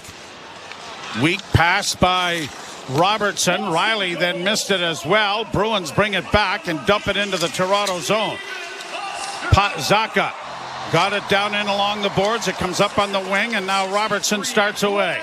Robertson cutting to the middle of the ice. Drops it back to Riley. A shot. Big rebound. Backhand try. Still underneath Swayman. Somehow it stays out of the net.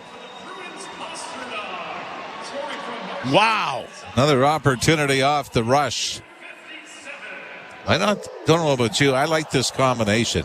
Tavares with McMahon and Nick Robertson. And it's Robertson, a nifty little move. Cuts from the right wing boards over the Bruin line into the middle of the ice and then drops it back. And the Leafs get the initial shot, and with any luck, might have had their second goal on a broken play.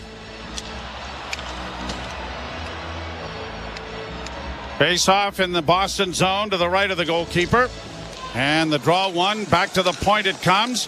Leafs try to organize with a shot that was knocked down in front of the net. That was blocked by Brandon Carlo.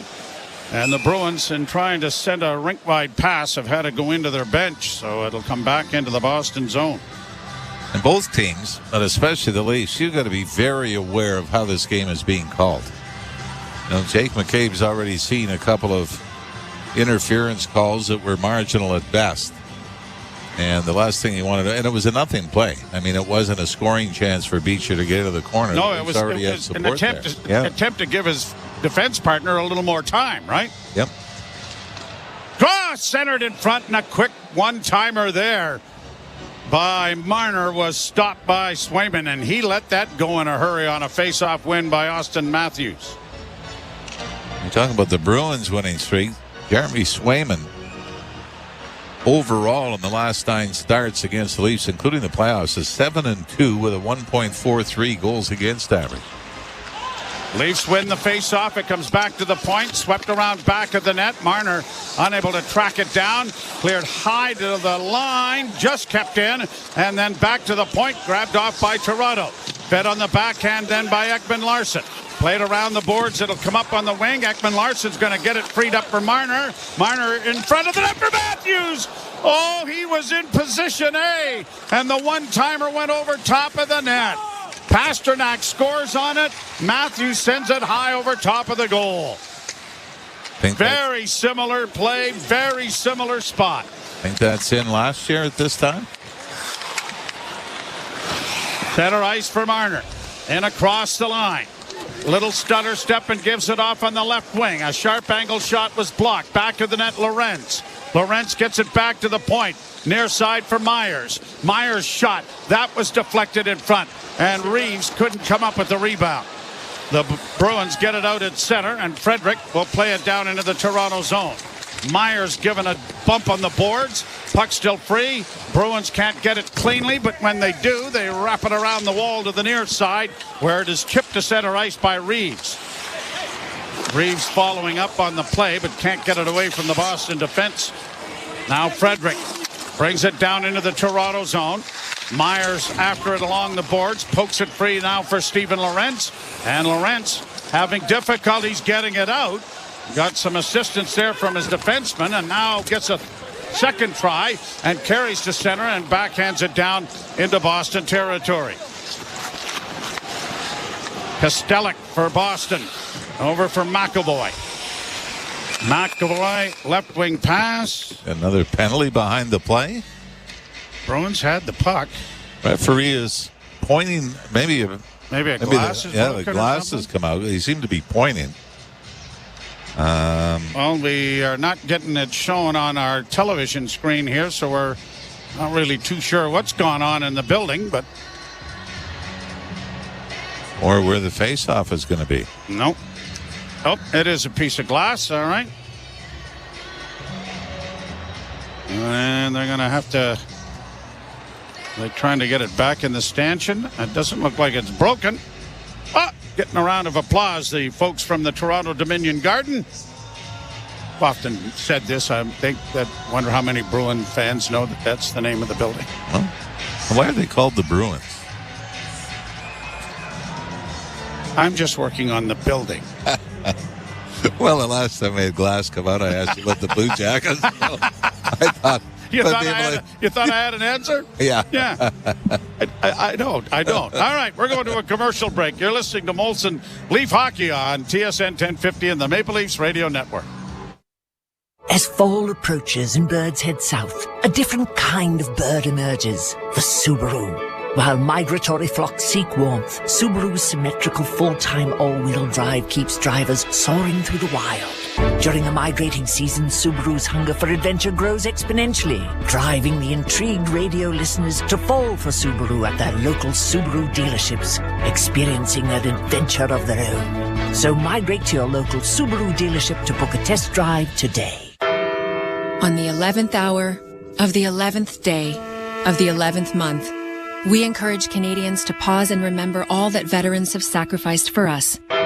From the National War Memorial in Ottawa to remembrance ceremonies in cities, towns, and villages from coast to coast to coast, let's join together in honoring our veterans this November 11th.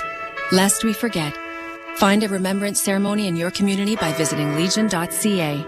A message from the Royal Canadian Legion. From the first coat to the finishing touches, Beauty Tone ensures your project is perfect, down to the last detail. So get everything you need to do the job right and hurry into the Great Renovate sale before October 30th. Save 15% on a gallon of Canadian-made Beauty Tone trim and door paint. Plus, find great deals on our Beauty Tone interior ceiling paint, starting at just $33.97 a gallon. Small details make a big difference with Beauty Tone. Rethink color, only at Home Hardware and Building Center locations. After extensive research, you have come up with... No, you have. It makes perfect sense. Why they're called Bruins. We just said, I didn't bring this up to say it on air, but we were saying they're the Boston Tea Party. That's right. And what do you do with tea? Well, you brew it. There we go. Bruins. You brew it. Amazing what you know. It's just absolutely amazing. You and I are both fascinated by the origin of sayings. And yes, a lot of them are nautical, but that, by the way, is not one. No, and don't Google it. Yeah. You're going to be very disappointed. Yeah, we're going to have the face-off at center ice. 14:04 to go here in the second period. Both teams have scored here in the second. 14-11, the shots favoring Boston, rather. He's making it a little closer. What was it, 7-0 at one point? Yep. Into the corner and around back of the net. Domi trying to get there ahead of Pavel Zacha. Bruins get it freed up, and they'll have McAvoy carry it out at center. He'll flip it into the right wing corner. Going back after Jake McCabe. Overskated the puck. Ran into a traffic jam. Played around the boards to the near point, but unable to keep it in. Mason Lohrei. And now he'll shoot it in. The Bruins will have to evacuate. Tanev brings it back for Toronto. He's going to snap it down into Boston territory. Played to the side of the goal. Cut off there by the Leafs. Trying to come out with it. Got back to the point now for Ekman Larsson. Looking for... Ekman Larsson was Tavares. Tavares with it now, getting it to Ekman Larsson. Ekman Larsson walks the line. One of the Bruins had lost his stick, but he's regained his cue. Puck along the boards. Ekman Larsson looking for some support. Tavares arrives and backed up there by the Leafs Robertson, but now Tavares working the boards. Still has it. Ekman Larsson getting the one-timer and being mauled there by Coyle. And if they're going to give them both penalties, this makes no sense at all. I mean, Coyle's got to be thrilled. He had about 3 or 4 shots at Ekman-Larsson, and this included knocking him down in the first place, and then 3 or 4 shoves after that. Toronto number 95, Boston number 13. Each 2 minutes for unsportsmanlike conduct. We will play 4-on-4. So I don't know. I mean, Ekman-Larsson grabs his leg, but oh wow, man, that's yeah. This, I tell you what, the guys in the striped jerseys are not having a real good night. If this was the playoffs, there would be an elevation in temperature for both benches right now. But it's going to be 4-on-4 for 2 minutes. I mean, to me, if you're going to call that coincidental minors, then just let play go on, right? It wasn't that vicious. No. So, 12:49 left to play in the second period. Draw one by Boston. McAvoy against the boards, reverses the puck, but it was cut off there by the Leafs. Marner got it back to the point. Tanev holes, and then took too long to get the shot away, and it ended up getting blocked. Riley has to go back into his own zone, eludes the forecheck by going around back of his goal and starts up ice. Playing in his 800th career game is Morgan Riley, all in a Leaf uniform. Here's Marner in across the line. Stops up at the far boards. Pass in the wing. They score! Morgan Riley celebrates his 800th game with a goal to give the Leafs a 2-1 lead. Second of the season for Morgan Riley, third by a Leaf defenseman. But Mitch Marner, the great saucer pass from inside the blue line, left wing side. As Marner zigzags through the middle of the ice, cuts to the boards, then looks up, and Morgan Riley had snuck down and passed Brad Marchand. And on his off wing, left-handed shooting Riley from the right wing side. Top of the circle, middle of the ice. Rips the one-timer past Jeremy Swayman, and the Leafs have their second lead of the game. But Mitch Marner, that was classic Marner, wasn't it? Get the zone, look for some open ice, look for somebody open. 800 games, 82 goals, 394 assists, 476 points now for Morgan Riley, who has been the consummate pro and the consummate Toronto Maple Leaf. Pass ahead.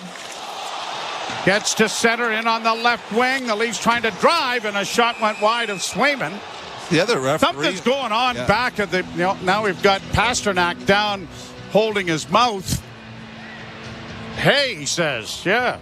I thought the referee looked like he might have been clipped. Is Nylander going to the box? They just showed Nylander. Yeah, one of the referees, I think, might have taken a high stick or a shot up high. He's over at the Bruin bench as well. There was actually a high stick. Nylander on Pasternak. I don't think it was as dangerous. There's going to be some discussion when they get back to Sweden in the offseason about that play. Yeah, good friends since early days in Sweden. Pasternak pointing to the scoreboard, asking the refs to look at the video review. But you know, the two head-to-head against each other, Joe, this is the 43rd game. They might be calling this as the referees are huddling. Are they ever? They're nose to nose. But 42 games head-to-head between Nylander and Pasternak, and Pasternak is the decided leader. He has 23 goals and 49 points to Nylander's 9 goals and 24. All right, they're calling it a double minor, but are going to review it, and the stick does come up. Even though Pasternak is going at Nylander, Nylander's stick comes up, and I think Nylander's gone for 4 minutes. If that's the call and they're going to review it, I think it's going to be 4 minutes. And Nylander is going right to the box now. I mean, there's no discussing. Although it still didn't look like it could have done 4 minutes worth of damage, did it? Well, I didn't see, if there has been blood, there hasn't been an awful lot. But this is the problem I have with that call. So David Pastrnak, because you're saying that there was an injury, and it looks like Pastrnak is going to start the power play. Yeah. So to me, if the guy getting hurt is hurt, make him sit out the entire power play. They may force him to go to the bench and start. Reviewing the play number 88 from Toronto. It's been assessed a double minor for high sticking. Yeah, there was no question that it was a high stick. But it's funny, it came after a semi-late hit that Pastrnak tried to administer on Nylander. I still don't see any blood anywhere. And he's going to start the power play? No, he's going to be forced to... Yeah, they're going to force him to sit out because of the injury. But I just think, obviously he's not hurt. Penalty kill brought to you by CMC Markets. Take your trading to the next level with $0 commission on stocks. Bruins take the face-off with a shot blockered there by Stollers. And the Leafs steal it. And Marner starts out of his own zone. Stops up at center. Played it back into the defensive zone to Chris Tanev. Back for Marner, but it went off his skate. And now here are the Bruins in the center ice zone, finding room to bring it in. And on the left wing side, it's Zacha. Back to the point to McAvoy. McAvoy on the far side. Pastrnak has made a marvelous recovery and is back onto the ice. Back to the point it comes to McAvoy. McAvoy on the top of the circle to Pastrnak. Doesn't shoot it this time. Now, didn't shoot it that time. He's still right where he likes to be. And then when he finally took a wrist shot, Tanev blocked that. Pastrnak, middle of the ice, down low for Marchand, and a centering pass didn't connect. Leafs have the long change here. An errant pass comes to the line, but not out. Kept alive by Zacha. Down low, trying to jam it in front of the net was Pastrnak, and it is swallowed up there by Anthony Stollers, and it will be held. And fortunately, the Leafs got out of the 4-on-3 portion of the power play, as the incidental minors to Coyle and Ekman-Larsson have expired. So we're back to 5-on-4, but still over 3 minutes of power play time for the Bruins here to tie it. Face off in the Toronto zone to the right of Stolarz, and it comes back to the point. Pastrnak down low, out of the pass across the goal crease by Elias Lindholm went astray. At the point, McAvoy once more. Looking for Marchand. He has difficulties along the boards. The Leafs clear to the line, but trapped. McAvoy got over there to keep it in. Back into the corner for Marchand. Back of the net and around the boards. It'll come to Pastrnak. Sent around to the far corner again for Marchand. Down low, centering pass. Bouncing puck that Pastrnak couldn't settle to get a shot. Has it again. Sends it over on the far wing. Marchand down low. Back to the far half boards. Marchand looking in front, partially blocked. Leafs get a stick on it and will get it out and down the ice, and a much needed change coming here for Toronto as the first penalty will expire in 5 seconds time. Lorenz and Matthews to the bench. David Camp coming over the boards out there with Nyes. Nyes gets it down into the corner, and the Leafs are going to get it out and down the ice. Second penalty in effect now. 2-1 Toronto. To the line and in. Played down into the corner and back to the point to Lindholm. Lindholm got it in front of the net. The Leafs get to it, but McCabe tried to flip it out, and it was blocked instead of rifling it. Now it is David Camp changing the angle and finding an opening to get it down the ice. Mason Lohrei getting it back. Lindholm. Humpus getting it to center. Got it in on the right side. Myers one-hands it back, but it is going to be trapped by the Bruins. Stolen back by the Leafs. And Steven Lorenz whips it out, and down the ice it'll go again. And Boobers at the Toronto Dominion Garden for the Boston power play. And across the line. Broken up by the Leafs again. And down the ice it goes once more. No, if I can recall the last time the Bruins got booed at home. Marchand on the right wing side. A shot blocked by McCabe. And it is cleared out and down the ice. Jake McCabe throwing his body in front of that one. 34 seconds left in the penalty. Bruins Zaka getting to center. Brings it in over the line. On the right wing side, and a shot. Stolers is down, and he has swallowed that up and will bring a face-off in the Toronto end. 17 shots on goal now for Boston. And the Leafs doing a good job of killing off this double minor to Willie Nylander. I think you like the fact that Austin Matthews has held his own in the penalty kill. We see Matthew Nyes now out on a regular basis in the penalty kill. It also keeps guys engaged during a game instead of having that long wait on the bench. Point shot, gloved by Stolars, and another face-off in the Toronto zone. 18 seconds left in the penalty. A lot of times you get into penalty trouble, and you would have somebody like Matthew Nyes, have to sit 5 or 6 minutes before getting back out. Use him on the penalty kill, keep him into it.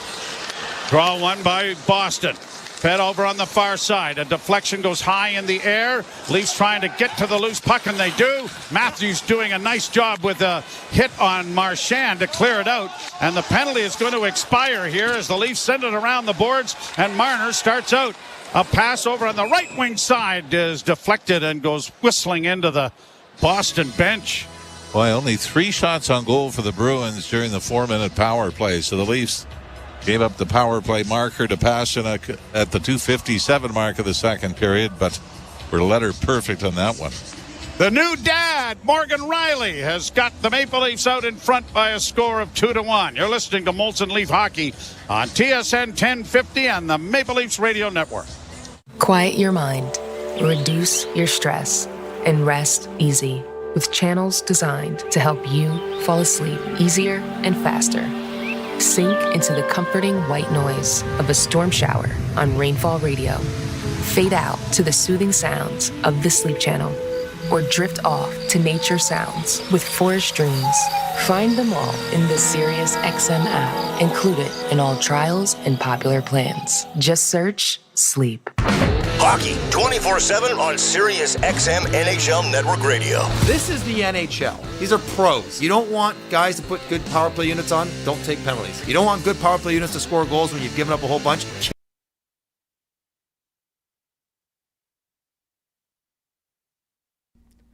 Hey, hockey fans, it is time to see where everyone is watching Hockey Night in Canada, the Leafs and the Bruins from on this globe. Let us know in the chat where you're watching from. It has been so cool to see on a nightly basis. We have people from Germany, England, Taiwan, Japan, Philippines, you name it, Brazil, Edson, all of you guys that are watching from around the world, and everybody in Canada and the United States. Thank you.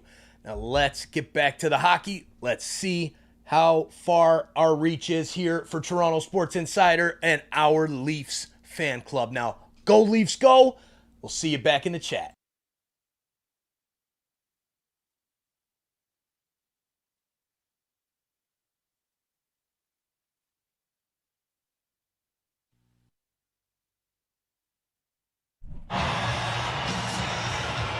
Joe Bowen along with Jim Ralph, Jim Taddy and Anthony Stewart along during our intermissions. Cameron Moore producing the show for the first time, I believe. Josh Poulos and Josh Lippa are helping out, pushing buttons. Shot from a sharp angle, stopped by Stoller. Rebound in front, they score! Anthony Stoller stopped 2 shots in tight. But the rebound for Brasso was there, and the game is tied at 2s. Leafs have 2 defensemen right in front. Nobody can tie up a man or get a stick on the puck. And it really starts. The Leafs win the faceoff. But when they force it around the boards from behind the net, Bobby McMahon had to go off his skate and right back out towards the middle of the ice. Ben Frederick had a couple of whacks at it, but the Leafs were then in full scramble mode to try to get back into position. So a fortunate bounce for the Bruins ends up tying this game 2-2 after Stollers did all he could on the first 2 saves. By the way, Stollers has not given up more than 2 goals in a game so far this season. 2-2 tie in Boston. Long shot goes wide of the net. And it's cleared off the boards to the line, and Domi muscling his way through neutral ice, gets across the line to Nylander. Nylander circles, works back towards the blue line. Now he's, whoa! He looked like he hit a rut because he almost did the turkey wishbone there as a shot goes high over top of the Leaf goal in front of the net. They score! All of this starts, Kostelic is going to get the goal, but all of this starts with Willie Nylander blowing a tire in the offensive end of the rink, and the Bruins have scored twice to take a 3-2 lead. And it's not their big boys. And even though it was a bad break, Joe, for Nylander, we saw this last game as well, where a turnover inside the offensive zone blue line leads to an odd man rush back the other way. And again, the Leafs just lose coverage. Kostelic gets in behind. There's nobody within 10 feet of him when he takes the pass across the top of the crease and beats Stollers. So it is a 3-2 Boston lead. They're back at it again, and a shot goes wide of the Toronto goal. Pushed out at center for Nyes to Matthews. Had it knocked away from him there, and it's a pass up on the right side for Brazeau. Brazeau trying to get around Tanev and couldn't, but the puck comes into the slot area, and now the Leafs are going to knife it on the backhand out at center ice. 6:09 to play in the second period. All of the scoring has been here in the second frame. Now a pass by Stollers is blocked, and the Bruins have it back in the offensive zone. At the point, D to D, looking for a man in front, back to Lowry. Lowry holds, goes wide, trying to get around the fourth line checking there of Reeves. A centering pass went astray, and the Bruins have got the Leafs' fourth line hemmed in. Lowry off on the right side. Reeves slow to get to him. Puck down around back of the net. Puck up on the wing, bounces over the stick of Reeves, and it's back out at center ice, and the Leafs need to get a change going here. Head down into the Toronto end. Frederick and Poitras got the assists on the Brazeau goal.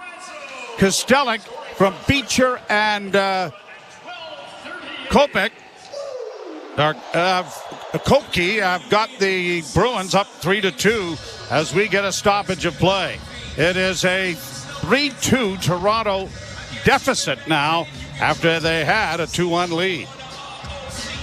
And really self-inflicted, right? I mean, you can talk about bad bounces, you can talk about ruts, but the Leafs on very innocent plays just turned the puck over twice, and the Bruins cash in. 35 seconds apart, the two goals. Robertson sending it down around back of the net for Tavares. That doesn't work. Whoa, slamming in there was Pacioretty, just missing one of the Bruin defensemen. Now played to the side of the Leaf goal, centering pass. Good back checking there by Robertson to intercept, and he sends it around into the far corner for the defenseman, and it'll be played high to center ice. Pacioretty chips it back deeper into Boston territory. Swayman out of the cage to play it into the corner. Zadorov getting it ahead at center and down into the Toronto end. Myers goes back. Philip Myers into his first game for the Maple Leafs. Got it ahead. Played to the line then by Bobby McMahon, but they don't get it in deep. Now it's brought in by Domi down the boards. Domi rubbed out there by Lowry. Bruins counter. 3-on-2 rush.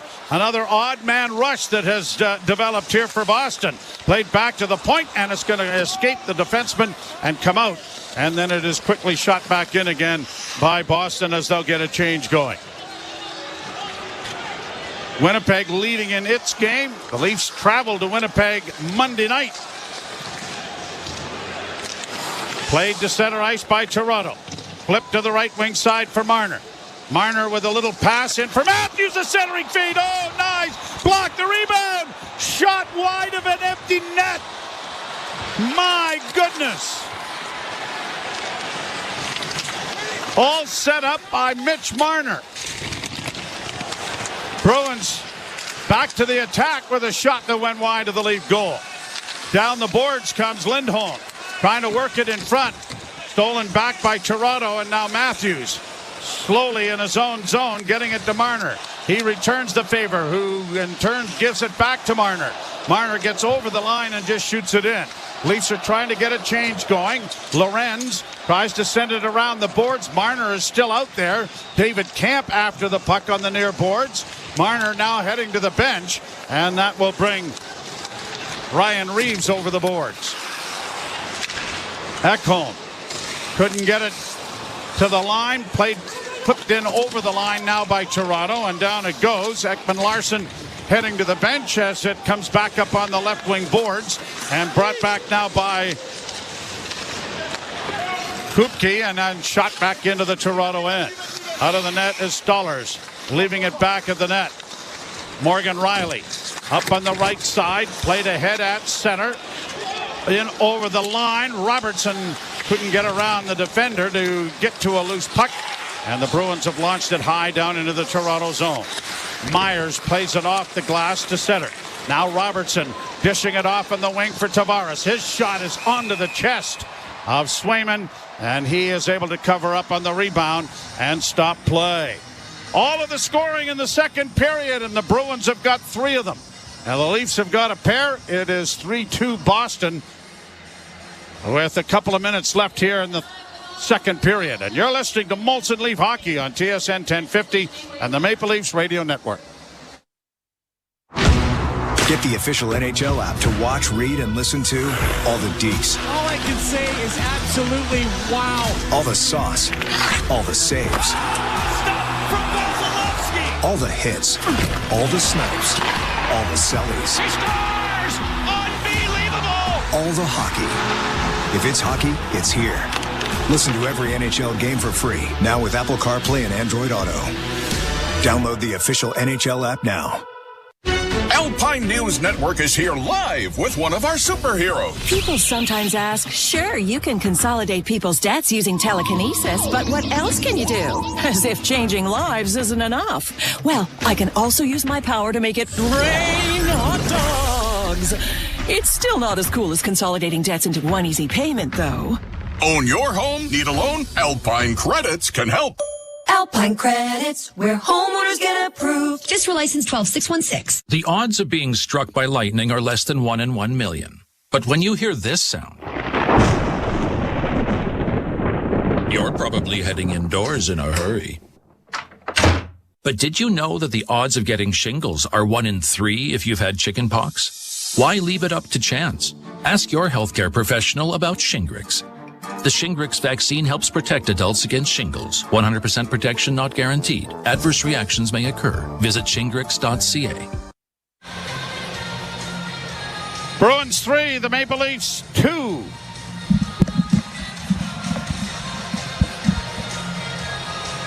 And the unfortunate part really was Willie Nylander he almost did the wishbone, right? Yeah. I don't know if he caught a rut or what, but the turnover came very close to the Boston Bruin blue line, and they come right back down and score. Nylander, no worse for the wear, is back out there now.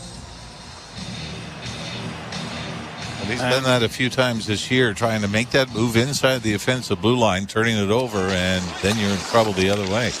He joins Matthews and Marner. And then a shot there by Ekman-Larsson was blocked, and it's pushed back out at center. And the Leafs don't get it into the zone.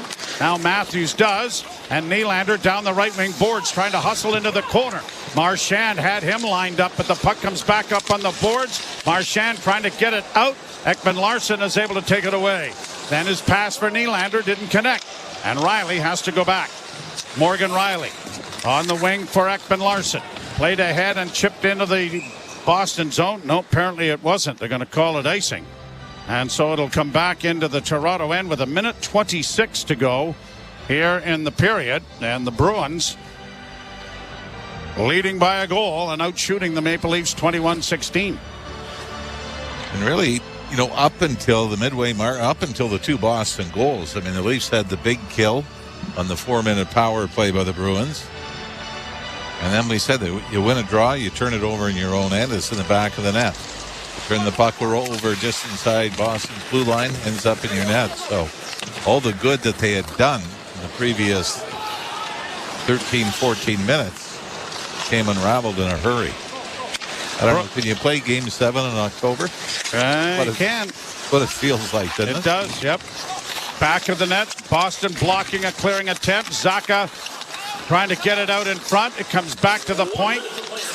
Trapped there in a long shot. Deflects wide of the goal off the stick of Nikita Zadorov.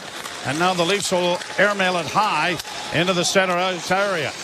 Andrew Peak rolls it back towards Stolarz. He's going to drop it off to his defense with less than a minute to go in the period. Oliver Ekman-Larsson getting it ahead with a pass ahead that was deflected down into Boston territory. Zadorov gives the puck away to Domi. Domi tries to set things up now, rocking around back of the net was Jake McKay, but he never got it out in front. Back to the point it goes. Domi setting in. Shot blocked. Rebound in front. Couple of whacks at it. Robertson couldn't get it. Penalty coming to Boston, though. It's going to be a cross-checking penalty, but it might be one that saves a goal. As Trent Frederick, I believe, is the Bruin going to the bench, the penalty box. But it looked like the Leafs may have had room on the short side, blocker side on Jeremy Swayman. 2-minute minor for cross-checking. He took down Nick Robertson. So the Maple Leafs go to their third power play opportunity. It'll be dissected in the intermission if the Leafs don't score in 12 seconds here. Power play brought to you by your Ontario Subaru dealers. Enjoy fall to the fullest with symmetrical full-time all-wheel drive. Visit your local Subaru dealer to book a test drive today. Leafs win the face-off. Matthews in front of one-timer. And Nylander fanned on it, and now a foot race that Matthews will win. Willie's had his problems tonight, hasn't he? Boy, that's, 3 times in the last 5 or 6 minutes that he's lost an edge. That time he just completely fanned on a pass from Matthews, and Matthews had to get on his horse. I don't know if there would have been enough time for the Bruin to get down there and get a scoring chance, but it would have been awfully close. At any rate, the Leafs have some work to do in the third. They trailed 3-2 in Boston. You're listening to Molson Leaf Hockey on TSN 1050 and the Maple Leafs Radio Network. Now through November 1st, SiriusXM is giving away a pair of tickets to every MLB postseason game through the World Series. Listen to MLB Network Radio for the clues and be the first caller to correctly name the postseason hero, and you'll receive a pair of tickets to an MLB postseason game. MLB Network Radio has your chance to win on SiriusXM 89 and the all-new SiriusXM app. No transportation will be included in connection with these prizes. For full contest information and official rules, visit SiriusXM.com/MLB postseason heroes. No purchase necessary. Open only to current SiriusXM subscribers prior to September 22nd. Must be a U.S. resident over the age of 18. Hockey 24/7 on Sirius XM NHL Network Radio. This is the NHL. These are pros. You don't want guys to put good power play units on, don't take penalties. You don't want good power play units to score goals when you've given up a whole bunch, kill them. You don't like it, do something about it. If you want to reward your guys who had a good game with a chance to get some more goals and points, do it. If I was a coach, I wouldn't care. Who cares? Worry about your own team. Don't worry about mine. Sirius XM NHL Network Radio. Sirius XM 91. And on your schedule with the Sirius XM app. NHL Morning Skate. Michael Bunting of the Pittsburgh Penguins. You've always had the great ability to play with great players. I think my style of play complements the top dogs, as you will, like kind of go to those harder areas in the corner in front of the net and kind of create space for them and get them the puck and, help them create offense off of that. So kind of found a little niche with that. NHL Morning Skate with Scott Laughlin and Gord Stellar. Weekdays 7 a.m. Eastern on NHL Network Radio. Sirius XM 91 and the Sirius XM app. The Power Play with Steve Koulias. You either put up or shut up. Marchand does, Doughty does, Stone does. And if you don't have enough of those players, get rid of them because they'll make you lose. They'll frustrate the fan base. I want people that are with me, rowing in the same direction. And if you can't, get out of town. We'll find someone who can. The Power Play. Weekdays 3 p.m. Eastern on NHL Network Radio. Sirius XM 91 and the Sirius XM app. The big names Philosophies are on NHL Network Radio. The head coach of the Carolina Hurricanes, Rod Brindamore. Kochetkov making that jump last year. What do you see in the net? The kid wants it. That's the first thing. Is he going to be the guy that we're looking at this year to get after it and take a bigger role? Maybe. But we still got Freddie in here. I think he's got something to prove. So I think we're going to have a good battle in the net. Sirius XM NHL Network Radio. Sirius XM 91 and the Sirius XM app. From in the crease to in the locker room. Flyers defenseman Travis Sanheim. Is it a rebuild type thing? Is it definitely a playoff team in your mind? I think last season, I don't know if anyone in our room was saying rebuild. We thought that we could surprise some teams, and I think we did that. A lot of guys that are coming back, and then obviously adding neat stuff is going to be huge. So, we're looking forward to getting started and seeing if we can build off of last season. Sirius XM NHL Network Radio. Sirius XM 91 and on your schedule with the Sirius XM app. The National Women's Soccer League Championship game is coming to SiriusXM. Hey, it's World Cup winner Heather O'Reilly of SiriusXM FC. Join Jessica Charman and me for the first national radio broadcast of the NWSL Final. That's right, Heather. We'll be taking you through every thrilling moment live from Kansas City. Join us as we make history at the 2024 NWSL Final on Saturday, November 23rd at 8 Eastern. And it's on SiriusXM FC channel 157 and streaming on the SiriusXM app. Hockey lives here. Suzuki sweeps it. There's a chance. Rebound. Caulfield shoots and scores. NHL play-by-play on SiriusXM. On the home of the blue and white, on the Leafs Radio Network. Molson Canadian Leafs Hockey is on TSN 1050 and the Leafs Radio Network. The Leafs live here. Riley has to go back into his own zone, eludes the forecheck by going around back of his goal and starts up ice. Playing in his 800th career game is Morgan Riley, all in a Leaf uniform. Here's Marner in across the line. Stops up at the far boards. Pass in the wing. They score! Morgan Riley celebrates his 800th game with a goal to give the Leafs a 2-1 lead. Oh, it looks so good then. But now it's 3-2 Boston after 40 minutes of play. TSN After 40 is brought to you by 241 Pizza. Give yourself a high five. Buy any large traditional pizza. Get up to 3 medium one-topping pizzas for $5 each. 241pizza.com. Jim Taddy and Anthony Stewart with you. Stu, that was like a game in a period, wasn't it? Are you not entertained? That was one of my main notes for tonight. And it definitely had a little bit of a precursor in the first period that it was going to open up with a little bit of run and gun play. But it started off in that first 30 seconds there with Austin Matthews making a great power move to the net after winning a puck battle on the wall and, sort of deking through a couple guys. And Matthew Nyes doing what he does best, scoring his fourth goal, going to the net, scoring a power play, power forward type goal. But right after there, you have momentum. A couple shifts are going, and then you get the McKay penalty now, and now you're back on your heels, and 9 times out of 10, Pasternak gets that shot across the seam. It's going in the net. So that was sort of the story of the period. You give a little, you take a little, give a little, take a little. But for me, it's those 2 goals in 36 seconds, which can be backbreaking, especially for a fragile Toronto Maple Leaf team now. But they got momentum back at the at the end of the period there with Nick Robertson drawing that penalty now. So it's all up to that power play now going into the third period where you can get back the momentum and ultimately get back into the game.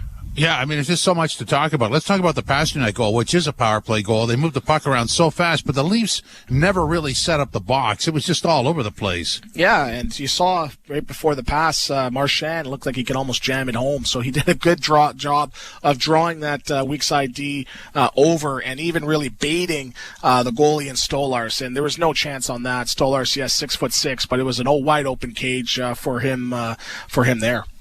So when I think of a team using the bottom 6 forwards to drive their team forward, I always think of Boston, and boy, did we see it tonight.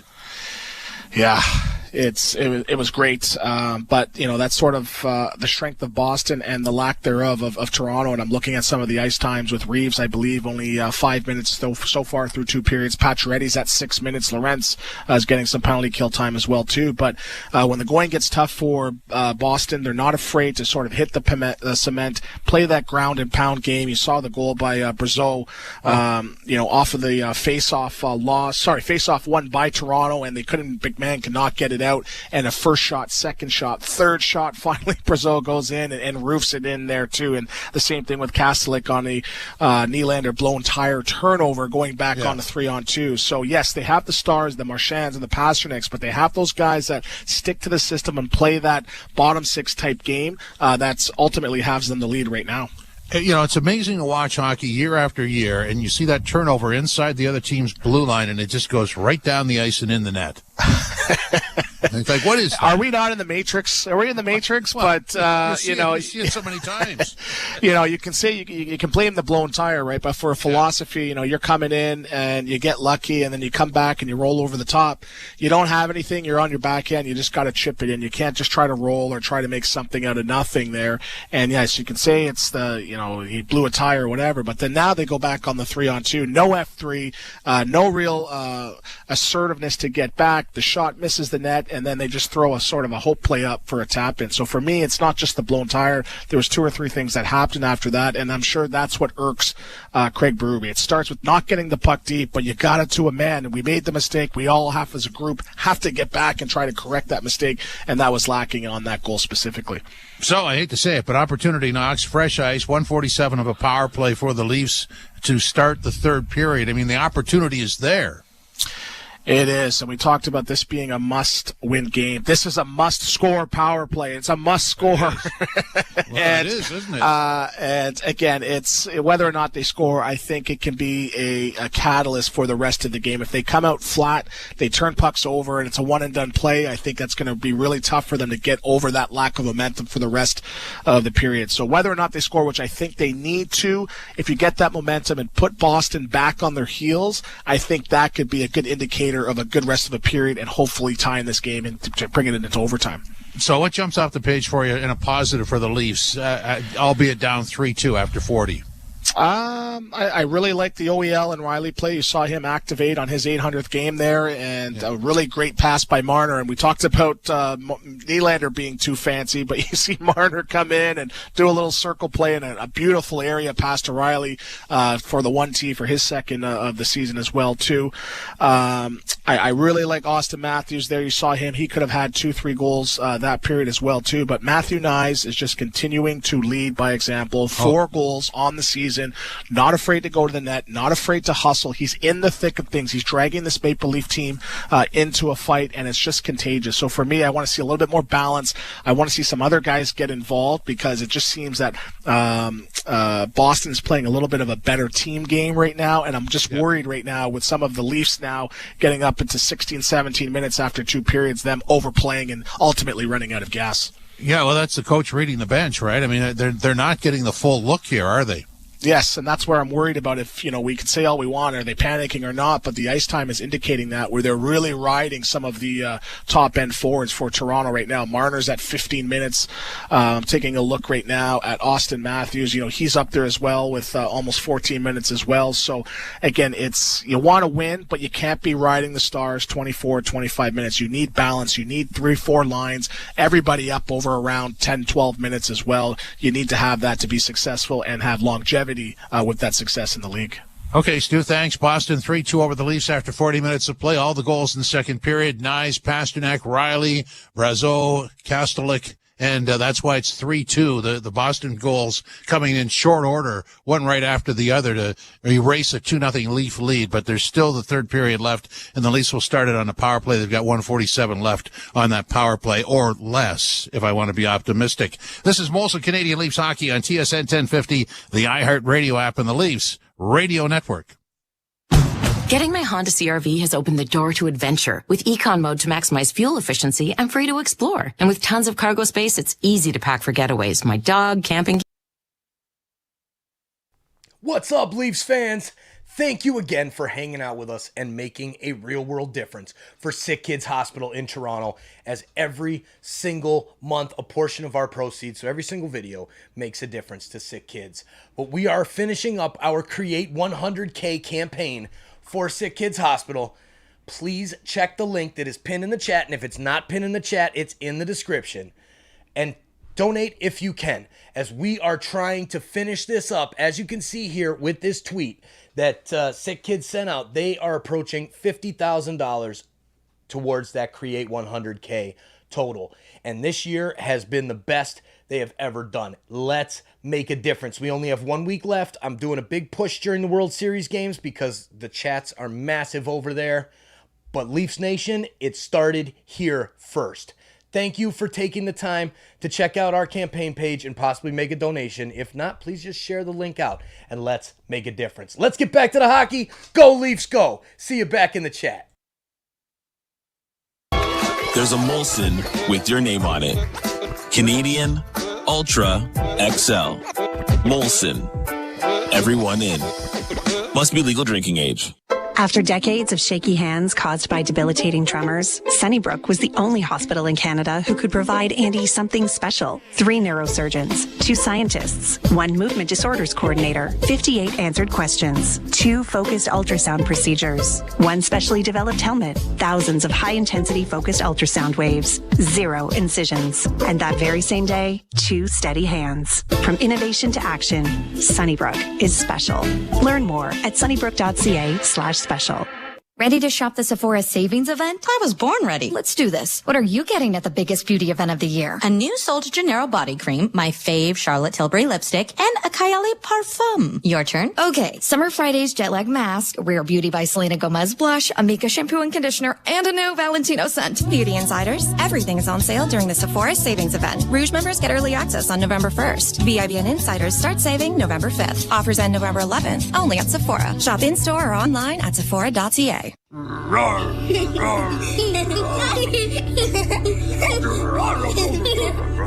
This is the sound of medicine. When you stay at a Ronald McDonald House, close to your sick child, family is medicine. And right now, it's helping Ryan battle leukemia.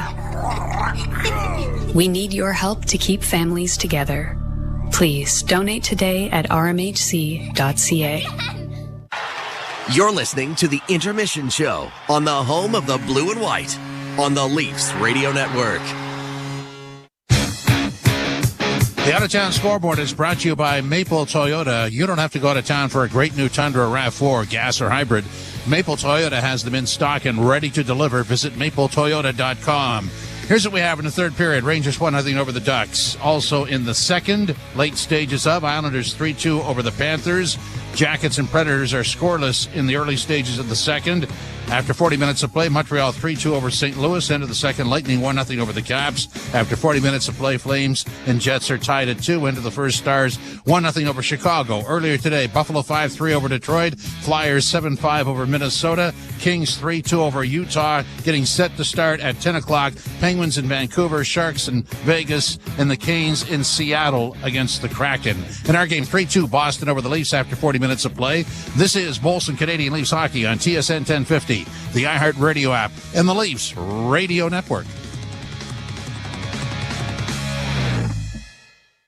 When college basketball's winningest coach goes one-on-one. This is Coach K. It's more than just an interview. I always love our conversation. Coach K is back for another season on Sirius XM, talking with the biggest names in basketball. Women's basketball star Caitlin Clark. Young girls can, exceed me and kind of do more than I ever did. And beyond. Hall of Fame quarterback Peyton Manning. My greatest takeaway, it's been the relationships. Basketball and beyond with Coach K. Thursday nights at 6 Eastern on College Sports Radio Channel 84 and the Sirius XM app. The Power Play with Steve Koulias. You either put up or shut up.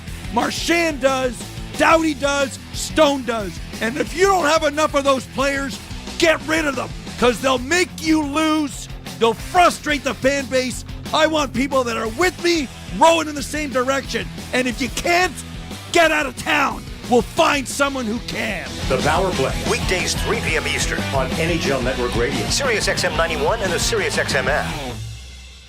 The National Women's Soccer League Championship game is coming to SiriusXM. Hey, it's World Cup winner Heather O'Reilly of SiriusXM FC. Join Jessica Charman and me for the first national radio broadcast of the NWSL Final. That's right, Heather. We'll be taking you through every thrilling moment live from Kansas City. Join us as we make history at the 2024 NWSL Final on Saturday, November 23rd at 8 Eastern. And it's on SiriusXM FC channel 157 and streaming on the SiriusXM app. Join me, Gord Stellick, and Scott Laughlin as we recap the night that was on NHL Morning Skate, weekday mornings at 7 a.m. Eastern on NHL Network Radio, Sirius XM 91. The biggest names in the game. Trying to get behind Ristolainen, walks in, put it between his legs, shoots it, score! NHL play-by-play on Sirius XM. Join me, Scott Laughlin, and Gord Stellick, along with former NHLer Mike Johnson for NHL Morning Skate, weekday morning, 7 a.m. Eastern on NHL Network Radio, Sirius XM 91. Ray Hudson here with an important announcement. You can listen to your favourite Sirius XM FC shows on the all-new Sirius XM app, now available for all subscribers. Leafs have not been able to rally from a third period deficit this season. They are 0-4. The Bruins are 2-0-1 when leading after 2 periods of play. And over the last 12 games, including the playoffs with the Boston Bruins, the Bruins' bottom 6 have outscored the Maple Leafs 6-2, including some goals here tonight. And Brazeau and Kosteluk aren't the names you would expect to appear in the score sheet, but here again, a crucial point in the game, and the Leaf power play has the opportunity to do something. And I think the most frustrating part of it, Joe, is you get 1 minute in, and there's been no offensive zone time. Forget scoring chances. Shot Just down the ice, right off the fat, down into the Leaf zone. Morgan Rielly is quarterbacking the power play number 1 unit. That's the change. Here's Nylander. Sifting through center, got a return pass across the line, but Nylander trying to feed it on the wing, hit a skate, and it's back out at center. Now Rielly will try it again. Rielly with a pass ahead. That it gets bogged down, and it's offside at the blue line. And it just doesn't look like they have rhyme nor reason as to how they want to get into the offensive zone. And is Craig Berube going to stick with him? Yep. 1:15 to go in this power play. Shooting it in and outmanning the guys on the old way just doesn't seem to be an option. And the Bruins win the faceoff and they shoot it down the ice. And now 1:10 to go. Ahead for Matthews. Matthews drops it back. Nylander will come through center. Played it in on the left wing and is hustling in there after it to try and get to the puck around back of the net. It is in the skates. Dug out by the Bruins. 3 Leafs are trapped. 2-on-2 rush going the other way for Boston. Brought in over the line by Lindholm. He'll drop it off. Goes to the front of the net. Pass deflects. Tavares trying to work out his center. Gave the puck away. Nylander sending it back. And with 35 seconds left in the power play, the number 1 unit is off the ice. Here's Domi firing it down into the Boston zone. It'll come free, and down the ice it goes again. And the last time the Leafs were in the Boston zone, a scrum in behind the Boston net. The Leafs outnumbered the Bruins 3-2 and still lost the battle. Pacioretty unable to tip it in deep. Played back out at center by Boston. Now shot in by the Leafs. It caroms around to the near boards. Domi couldn't get there, but kept in by Ekman-Larsson. His shot never reached the net. Cleared back out at center, and Nyes will regroup it, and the penalty is over. Nyes works in on the left wing. Double teamed along the boards. Puck stolen away from him. Batted with a high stick. That could have been... that would be interesting to review if something goes astray down here. Puck along the boards in the Toronto end, and Reeves will get it out. It'll be played down into Boston territory. Did you not think that was a high stick? Yeah, and it went from the defensive zone to neutral ice. Camp back of the net now. Lorenz gets it back to the point. Benoit circles down, going around back of the net. Played it off the back of the goal to Reeves, who gets it back to the point. Now to Tanev. Can't shoot it at the net. Lorenz back of the goal, on the wing for Reeves, back to the point, the one-timer, Fandon, grabbed off by Tanev in front. Lorenz took too much time to get the shot away. He might have had an empty net there if he'd have got away in a hurry. Bruins are able to push it to the line, but the Leafs' fourth line doing a nice job here, keeping the puck in. Pass into the slot area goes astray. Chipped off the boards by Boston, they'll get it out. McCabe thought about bringing it right back in, but he had a man trapped and had to hold up. Now he sends it in over the line. Nylander and Robertson back of the goal can't come up with it, and it is played off the boards to center ice. Tavares with Robertson and Nylander now. As a turnover, and the Bruins bring it back in over the line. A shot, a weak one by Kostelic, went harmlessly wide. Robertson and Nylander can't get out. Now when they do, it's going to turn into an icing. And it'll come back into the Toronto end. Yeah, Bruins, when taking the lead into the third period, are 2-0-1 on the season. The only loss was a 2-1 overtime decision to the Utah Hockey Club. Boston's first trip to Utah. 16:22 to play in the third period. The Bruins 3 and the Leafs 2.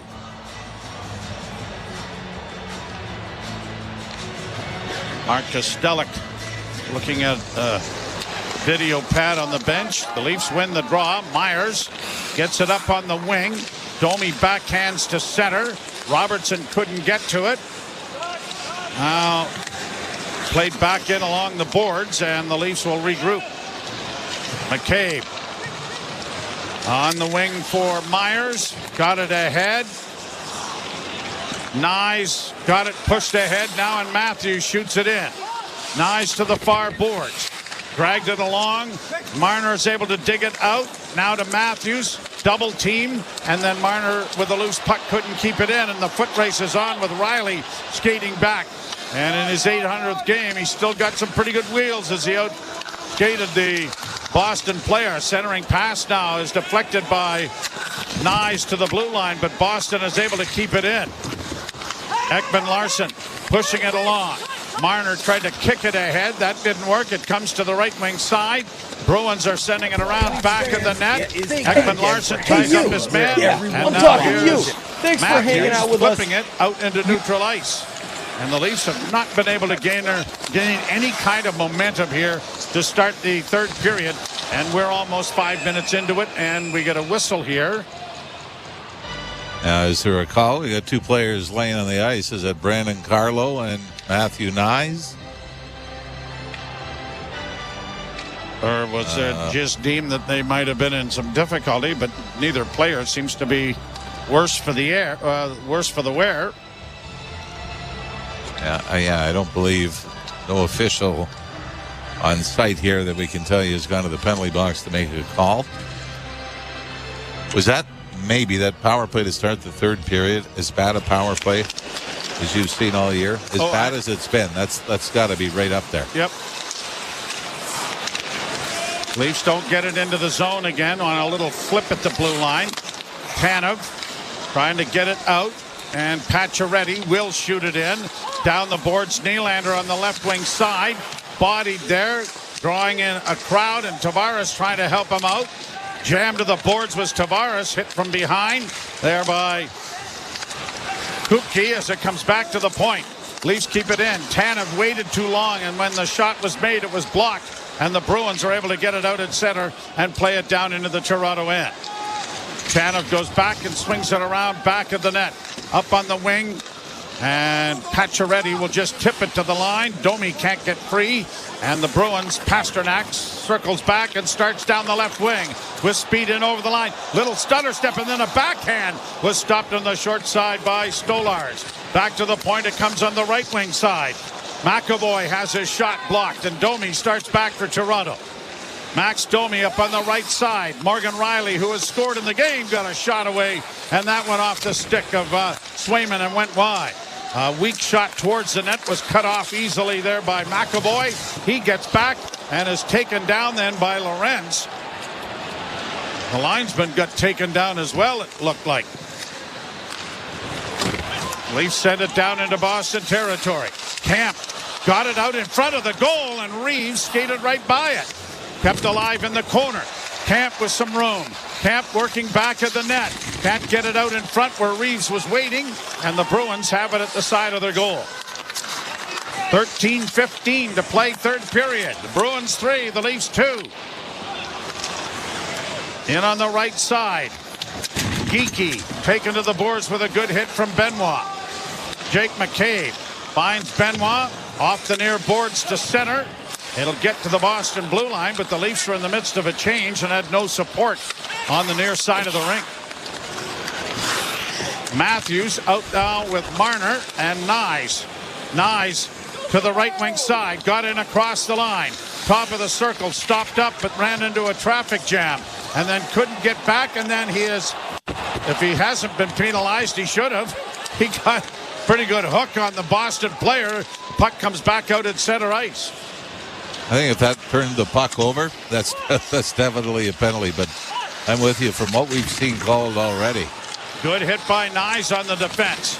Matthews got it, kept in. Marner on the far boards, faked a shoot in. Now sends it towards the net, but no one there.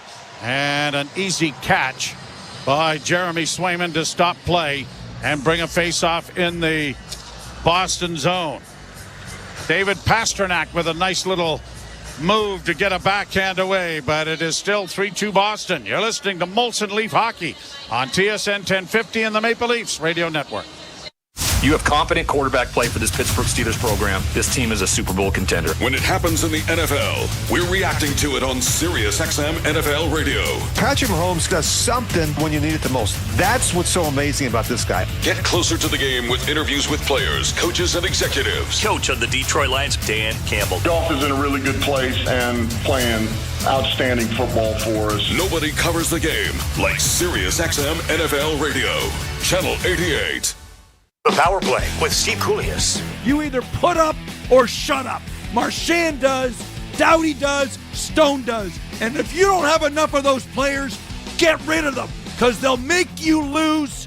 They'll frustrate the fan base. I want people that are with me, rowing in the same direction. And if you can't, get out of town. We'll find someone who can. The Power Play, weekdays 3 p.m. Eastern on NHL Network Radio, SiriusXM 91, and the SiriusXM app. The National Women's Soccer League Championship game is coming to SiriusXM. Hey, it's World Cup winner Heather O'Reilly of SiriusXM FC. Join Jessica Charman and me for the first national radio broadcast of the NWSL Final. That's right, Heather. We'll be taking you through every thrilling moment live from Kansas City. Join us as we make history at the 2024 NWSL Final on Saturday, November 23rd at 8 Eastern. And it's on SiriusXM FC channel 157 and streaming on the SiriusXM app. Join me, Gord Stellick, and Scott Laughlin as we recap the night that was on NHL Morning Skate, weekday mornings at 7 a.m. Eastern on NHL Network Radio, SiriusXM 91.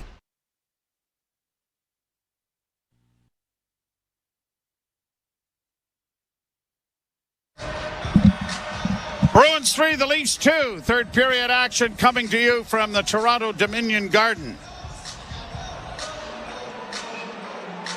And it's been a typical Bruin third period protecting the lead, hasn't it? Almost takes you back to the Claude Julien days. Leafs win the draw, back to the point. Riley goes D to D. Ekman-Larsson backhanded it around back of the net. The Bruins get there first. Riley tried to keep it in, so does Domi. He manages to do that. Domi down the left wing into the corner. Centers! Tavares couldn't get to it, and then Ekman-Larsson barged in there and got a shot away, but it was deflected wide of the goal. Lohrei will play it out for Boston. Brought in on the right side. Good play by Riley to knock it away into the corner. Domi trying to chip it up on the wing and does. Now the Leafs trying to organize, and Tavares finds Riley. He'll get to center, and in it goes. Played down into the corner. Bruins are banking it off the boards to get it out and are in the midst of a change. Bruins get in with a shot that is going off a stick and has gone up into the screen and out of play as Marchand and the Maple Leafs, Jake McCabe, getting a little shove in there. It was actually David Pastrnak ended up grabbing the glove of McCabe and tossing it onto the ice. Bruins now with a 25-18 shots on goal advantage. The Leafs have only had 2 shots here in the third period. One of them was that floater from Mitch Marner from the blue line.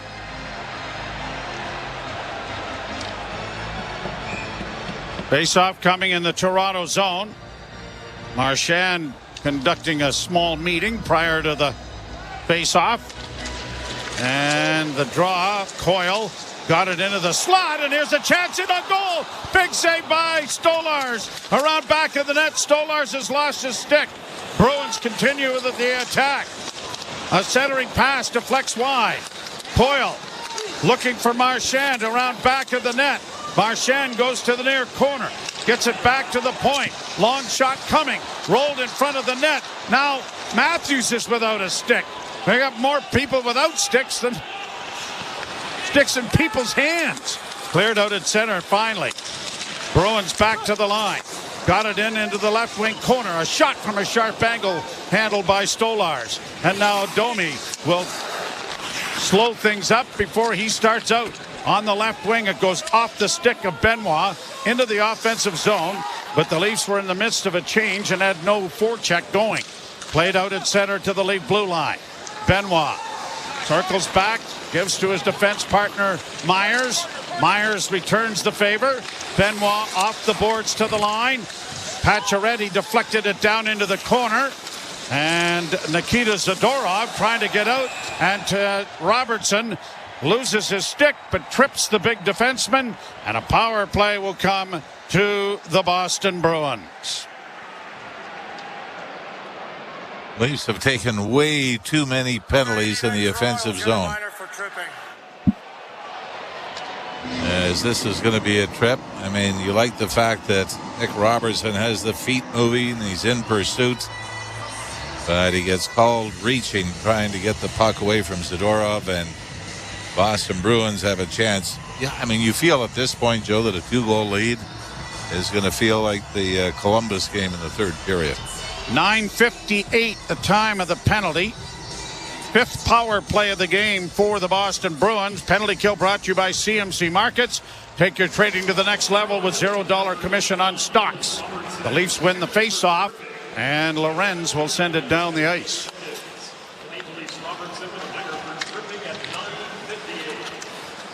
And let's see the difference in the power play approach. Pasternak carries it down into the corner. Tanev got there to free it up, but the puck comes out in front of the net, and it is batted by Lorenz and cleared down to the Boston blue line. He'll go to the bench. McAvoy stick handles in, and the access is fairly easy.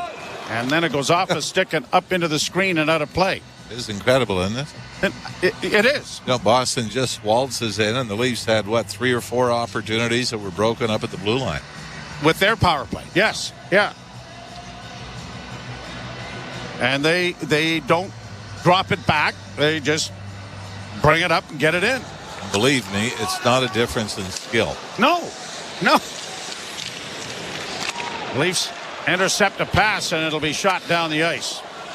Let's see how the Bruins try to enter the zone here with 1:10 to go. McAvoy works through center.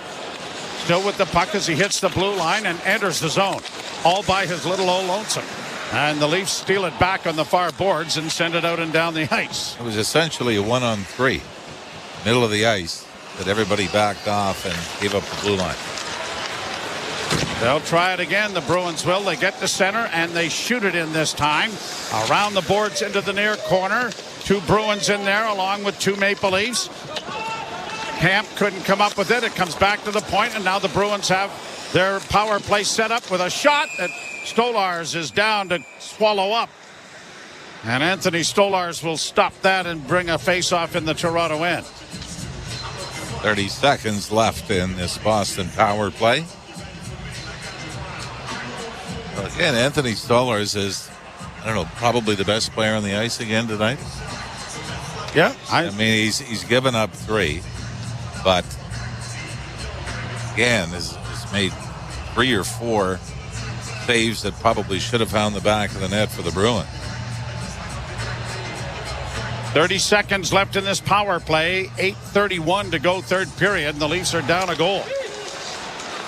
Matthews steals the puck. Work to the boards. Got it ahead. Marner fakes going back. Now comes through neutral ice. Tries to flip it into Matthews on the left wing. He took a shot, but it was deflected off the stick of the defenseman, Mason Lohrei, up into the screen, out of play. Austin Matthews did have that great play in the second period where he took it to the net and was able to have it find Matthew Nyes for the first goal of the game. But Austin Matthews just one shot on goal in this game here against the Bruins. The Leafs only have 17 overall. You know who leads the Leafs in shots, Joey?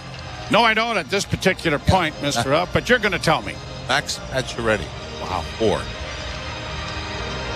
4 shots and under 8 minutes of ice time to this point. Face off in the Boston zone. The Bruins have 16 seconds left on the power play. And the draw won by Toronto. And Camp taken to the boards, hoping to kill off a little more of that time. The Bruins dig it free, and they'll start out at center with a rink-wide pass that is a little bit too far. Looked like it might be icing, but it was not. Penalty has expired. Bruins get a shot in on goal, and Stolarz is there to cover up, and Frederick giving a couple of shots in front of the net to Oliver Ekman-Larsson. But a break here. The Bruins do not score on the power play. They lead 3-2, though. You're listening to Molson Leaf Hockey on TSN 1050 and the Maple Leafs Radio Network. Fall for Subaru by enjoying fall to the fullest. Think scarlet, burgundy, amber, crimson and copper, but never, never blue. Because with Subaru's symmetrical full-time all-wheel drive, fall is for thick, dark mud splats, terracotta mountain roads, radiant sunsets, kaleidoscopic leaf carpets, and the boldest of adventures. Avoid autumn blues and visit your local Subaru dealership to book a test drive today. NHLShop.ca, the official online store of the National Hockey League, and Canada's largest selection of officially licensed NHL fan gear. With unique one-of-a-kind designs by Fanatics, and all the latest styles for every NHL team. Don't miss out. Shop now and get today's special offer. NHLShop.ca, a Fanatics experience. Breaking story from Alpine News Network. Firefighter Finn McHose, that's a nickname, right? Needed help contending with a blaze of debt. He called Alpine Credits and a superhero was sent his way. Summoning water, she extinguished the fire and consolidated his debt into one low monthly payment. His floors may be wet, but his debt is under control. Own your home? Need a loan? Alpine Credits can help. Alpine Credits, where homeowners get approved. Just for license 12616. Joe Bone and Jim Rao back with you as the Leafs look for an equalizer, trailing the Bruins by a 3-2 count. And it's been the lesser lights that have pushed the Bruins into the lead. You said their second line, the Bruins' second line especially, has really struggled offensively. Marchand, Coyle, and Poitras. 1 goal and 7 points for that line. And coming into the game, they were a combined -11. Leafs poke the puck, but it doesn't get past the point. Then a shot blocked in front of the net. Gathered up there by Jake McCabe. He starts through neutral ice. Right wing pass, and off the tip of the stick of Nylander. It clears the glass and goes out of play. And it was a year ago. Willie Nylander was just on fire out of the gate, wasn't it? Up until the time they started with a lengthy point streak that he carried into Sweden. And then I believe it ended the first game back. The Leafs were in Chicago. Tavares waved out.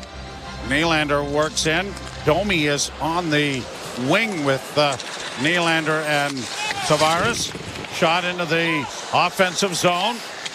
Zadorov plays it back of the net. Swept around by Andrew Keith. Blocked at the blue line. Long shot by Domi. Went high over top of the goal. Nylander out-muscled for the puck, and the Bruins get it out at center. And it'll be flipped into the Toronto end. Tanev going back. Both teams are changing. Christopher Tanev to center. Broken up at the blue line. Marner has to wait for teammates to get onside. Almost gave the puck away. Now a stick handle his way all the way back in front of his own goal. got it up on the wing and passes it ahead. That's deflected down into Boston territory. The goalkeeper out to play it into the corner. Bruins get it to the line, but not out. No, sweeping shot by Matthews was blocked there right in front of the net. Riley in on the wing. A pass by Marner went astray. Trying to get to the bench with a broken blade, I think, was one of the Bruins. Down into the corner it goes. Nyes unable to reach it. Played off on the wing for Ekman Larsson. Backhanded towards the net. That was wide. Bruins with it in the near side. 6:28 to go. The Leafs looking for an equalizer. Pasternak in over the line. He'll play it around back of the net. That's drawn a crowd into the near corner. Two Bruins in there with a couple of Maple Leafs fighting for a puck. David Camp finally got it freed up for his defenseman, and Morgan Riley will backpedal it behind the net, and stepping out is Ekman Larsson to get it up on the left wing. Camp in on the wing, took a shot, pad save, an easy one for Swayman. Into the near corner goes the loose puck. Camp couldn't come up with it. Kept alive by McCabe. Camp into the near corner. Going in there after it was Pacioretty. He couldn't come close to the puck. The Leafs were able to keep it into him, though, and a wrist shot coming. That was blocked. Grabbed off by Tanev. Into the corner for Lorenz. Poked back of the net now, and this has been the best the Leafs have had, really, as far as forecheck is concerned. Camp back of the goal, can't get it in front. Works into the far corner.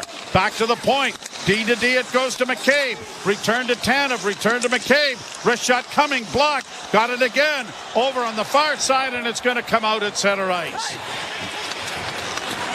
McCabe back in, and Tanev has gone to the front of the net. Couldn't get his stick on the puck. Got it freed up for Pacioretty, though. Back to the point. Holding, and McCabe a drive, wide rebound. Domi back of the net. Domi getting it back to the point. Here's McCabe with it once more to Tanev. Tanev back to McCabe. No traffic in front. Now when a shot is taken, it's blocked. And McCabe is trapped. And a race for the net. Poitras in on goal. Huge save by Stolarz with the glove on Poitras. And the Leafs still have life. And another turnover inside the Boston line. This time it's a block shot. And boy, if the Leafs have trouble getting the puck through from the point. We saw that 3 or 4 times in that last shift. You're listening to Molson Leaf Hockey on TSN 1050 and the Maple Leafs Radio Network.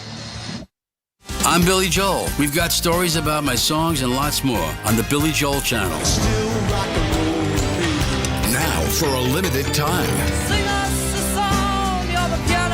I lit the keys of a piano on fire during one of our club gigs that we did in the early 70s. I had some lighter fluid, and I said, what the hell? The Billy Joel Channel. Exclusively on SiriusXM Channel 17. Everywhere on the SiriusXM app. Hockey 24/7 on Sirius XM NHL Network Radio. This is the NHL. These are pros. You don't want guys to put good power play units on, don't take penalties. You don't want good power play units to score goals when you've given up a whole bunch, kill them. You don't like it, do something about it. If you want to reward your guys who had a good game with a chance to get some more goals and points, do it. If I was a coach, I wouldn't care. Who cares? Worry about your own team. Don't worry about mine. Sirius XM NHL Network Radio. Sirius XM 91. And on your schedule with the Sirius XM app. NHL Morning Skate. Michael Bunting of the Pittsburgh Penguins. You've always had the great ability to play with great players. I think my style of play complements the top dogs, as you will, like kind of go to those harder areas in the corner in front of the net and kind of create space for them and get them the puck and, you know, help them create offense off of that. So kind of found a little niche with that. NHL Morning Skate with Scott Laughlin and Gord Stellar. Weekdays 7 a.m. Eastern on NHL Network Radio, Sirius XM 91, and the Sirius XM app. Ray Hudson here with an important announcement. You can listen to your favourite Sirius XM FC shows on the all-new Sirius XM app, now available for all subscribers.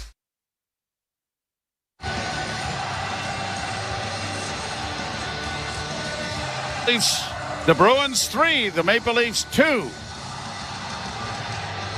And if you're expecting the big push from the Leafs here in the third period, still only registered 2 official shots on goal. And I know one of them was Mitch Marner from the blue line.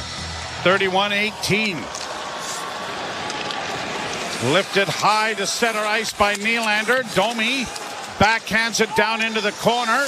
Tavares after it. Nylander steals. Got it back to the point. Tanev doesn't shoot it. Banks it into the corner. And the Bruins are going to get it high to center ice.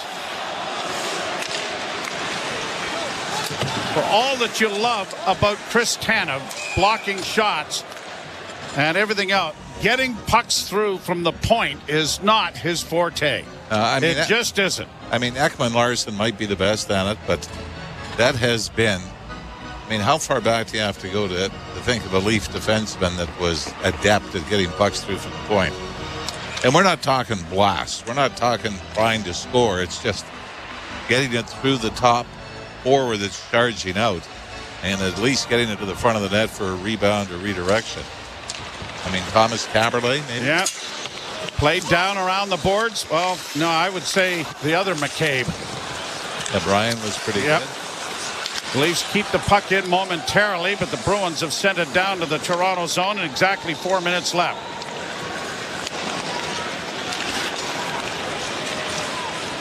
Marner from the wrong side of center sent the puck in, and despite the efforts of Morgan Rielly, who was arguing with the linesman about icing, and now is in a heated discussion. I think Elias Lindholm might have said something to Morgan Rielly, and Rielly turned his attention from the linesman to Lindholm. So it comes back into the Toronto zone.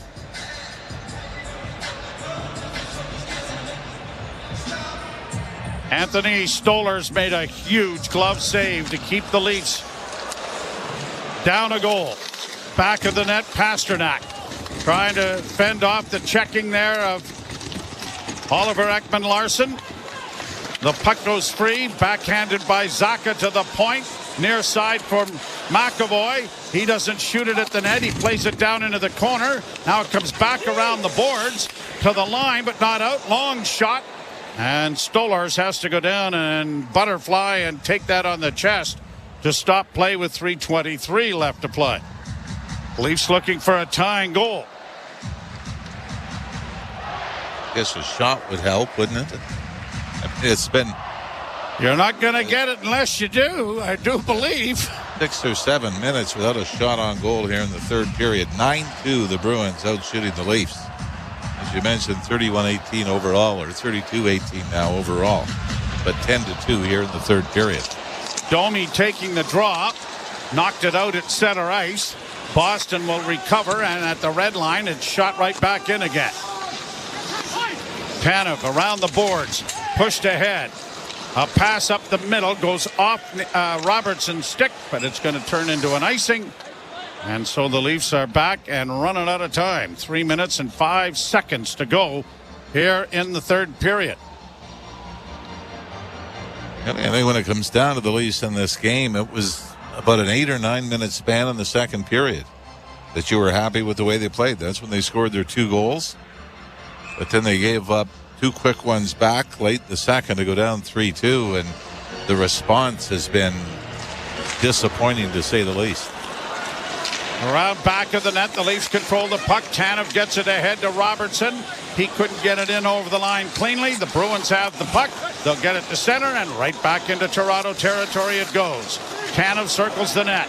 Starts out, will hopefully get some indication whether the Leafs are going with an extra attackers. Matthews comes in, got a shot away, and it went off the glove of Swayman. Wasn't a real good scoring chance. Bruins shoot it back in, and Stolarz is still in the net. Trying to play it back, had his pass blocked. Back of the goal now. Brazo trying to come out, and it is taken away from him. And now here are the Leafs trying to work it up on the right wing. 2:22 to go. Stolarz pointing to the bench. Nylander got it ahead and into the zone off Nyes. Matthews hustles in there after it. Against the boards, he centered it in front of the net. A shot! Oh, and Swayman comes across. Morgan Rielly got the shot away, but it was really a touch pass. He really wasn't able to cradle it and get a good shot away. But this will give them an opportunity to get 6 attackers on the ice. But the best scoring chance the Leafs have had in this third period. I think the puck might have been rolling on him as well, Joe. Matthews gets in on the forecheck, wins the battle over McAvoy. And, yeah, the puck squirts out to Morgan Riley, but Jeremy Swayman was able to have enough time to push out, get to the top of the crease. Leafs have taken a timeout here with 2:05 to go. They have not scored a goal this year with a goalie on the bench. Last year when they did it, it was the first game against Montreal Canadiens at home. They were down 5-3 in the third period. And Austin Matthews scored 2 with Ilya Samsonov on the bench for the extra attacker. Bruins have been outshot the Leafs 10-3 in this third period. Yeah, to me, that's the part, Joe, that you find unacceptable. I mean, this is your pushback. And you've been outshot. Down a goal into the third period. And that's where, I mean, this isn't a game like the New York Rangers a week ago where you said, boy, they had their opportunities, they pressed, and just couldn't get it past a hot goaltender. I mean, this is really Jeremy Swayman. I don't know if there's been one save where you've said that was a game saver. Well, here we go with 6 attackers. Leafs control the faceoff. Marner gets it back to the point to Riley. Riley to Marner. Marner returns the favor. Left wing side, a shot. Block, rebound in front of the goal. They're jamming away at it. Down is Swayman in a pile, and he covers up. Boy, was that Tavares, Joe, that seemed to have an empty net and fan on it? Puck went through the maze, then off a skate to the left of Swayman. And I thought it was Tavares. It might have been Austin Matthews. Yeah, Matthews fanned on it. Rebound came right onto his stick on a redirection. And Matthews fanned on it initially. He was able to poke it back into the crease, but nothing. Leafs control the draw. Marner with a shot. That's blocked, but Marner got the rebound, but it's cleared out at center. Here's Marchand looking at an empty net, and it's offside at the blue line. Good hustle to back check there to force the offside. And now Stolars will go back into the net. And the faceoff will be outside the Toronto blue line. Marner's slap shot was blocked by a sprawling Charlie Coyle. Let me say it again. The number of times that shots are blocked by the forward charging out. The draw won by Boston. They'll shoot it in. Down the boards, Marner had that bounce away from him. But Riley has it now behind the net. Riley starting out. Stolars edging out of the goal. The pass ahead to Matthews. He'll get to the bench for an extra attacker. Cross the line with a pass, and they score!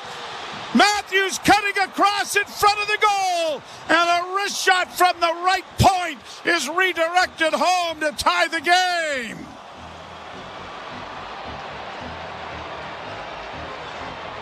A chance that comes out of nothing. The Leafs break out of their own zone. But, Joe, it's the pass from inside the blue line by John Tavares. He gets the line on the left wing side and looks cross ice and finds Mitch Marner. Marner gets it. He sees Matthews in behind the defense, streaking to the net. Marner puts it on the tape of Matthews. And Austin Matthews has tied it with 1:17 to go. And Mitch Marner has his third assist of the night. 18:43, the time of the goal. And Matthews with his 4th of the season to tie this game. Thank God the Bruins are struggling too. Huh? Well, here we go.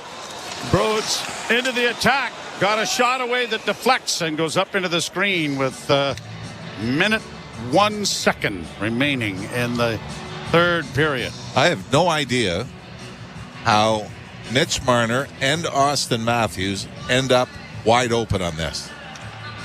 I mean, here we talk about the entry on the power play. That was a cleaner entry than any power play entry we've seen in the last while from a Leaf standpoint. But now it's important to say we got a 101 to go. Let's keep pushing forward. Let's not sit back and think we've accomplished getting a point and maybe finding yourself in trouble with the Bruins again. Here's Tavares getting it ahead. Marner got it to the line, but not into the zone. McCabe launches it high and deep into Boston territory. Lindholm will go back. Overtime looming here. No icing? Wow. McCabe has to go back for the puck and plays it out at center. Played to an open wing and into Boston territory. 34 seconds left in the period. Marner was hoping for a pass around back of the net. He got down there and had it knocked away. It comes right in front of the Leaf goal. Played up on the left wing. Lorentz with a rink ride pass for Domi. Domi goes down into the corner. Lorentz follows it up, got it in front. Domi got it back and a shot. Rebound in front of the goal. Oh my, Steven Lorentz on a wraparound had the winning goal on his stick. And it rolled off the stick as the horn ends the period. I tell you, the fourth line has been dynamite tonight.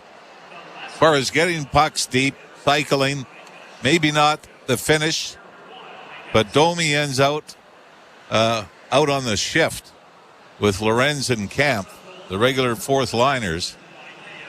And Steven Lorenz, Brandon Carlo, I think, just gets his stick onto the stick of Lorenz as he's trying to wrap it around into the empty side. And the puck slid harmlessly wide through the blue paint. And the Bruins clear it. Sorry, Jimmy. We're going to overtime. You're listening to Molson Leaf Hockey on TSN 1050 and the Maple Leafs Radio Network. Is fall the perfect time to Toyota? Trick question. It's always time to Toyota at Maple Toyota. Check out their great selection of SUVs, sedans, and trucks, including the rugged Toyota Tundra. Gas and hybrid Tundras are in stock now, with more on the way. Right now, get a 3-year Toyota recommended service maintenance plan with every in-stock Tundra purchase or lease. It's time to Toyota at Maple Toyota, near Canada's Wonderland in the Maple Auto Mall. Visit mapletoyota.com. Part of the Zankin Auto Group. Heard of Uline? You know, the have-it-all in-stock, ready-to-deliver shipping and industrial supply specialists. The company that does things for you that are unheard of, like keeping 41,000 items in stock in our own warehouses. With customer service reps on the line to get you what you need when you need it 24/7, 365 every time. Maybe you heard it here first. Want to hear more? Visit uline.ca. ULINE, your shipping and industrial supply specialists.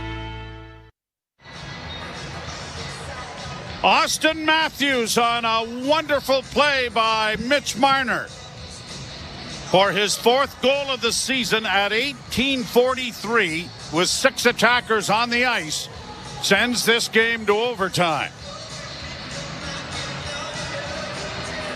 Bruins are 1-1 in games that have gone to extra time this season. For the Leafs, it's the first time in the 24-25 season they've gone to extra time. So they'll switch ends. Boston beat the LA Kings at home 2-1, and as we mentioned earlier, lost 2-1 in overtime in Utah. Leafs defend the goal to the left and the Bruins to the right.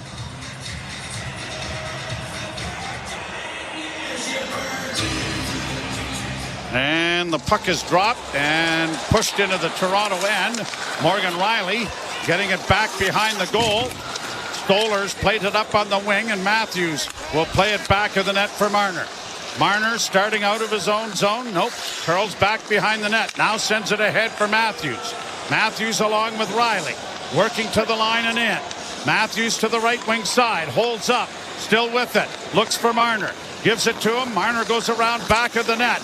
Marner still with it. Looking for Matthews. Drops it back. Now still has it. Marner working back towards the blue line and takes it out into center ice as the teams are changing, trying to get personnel changed here.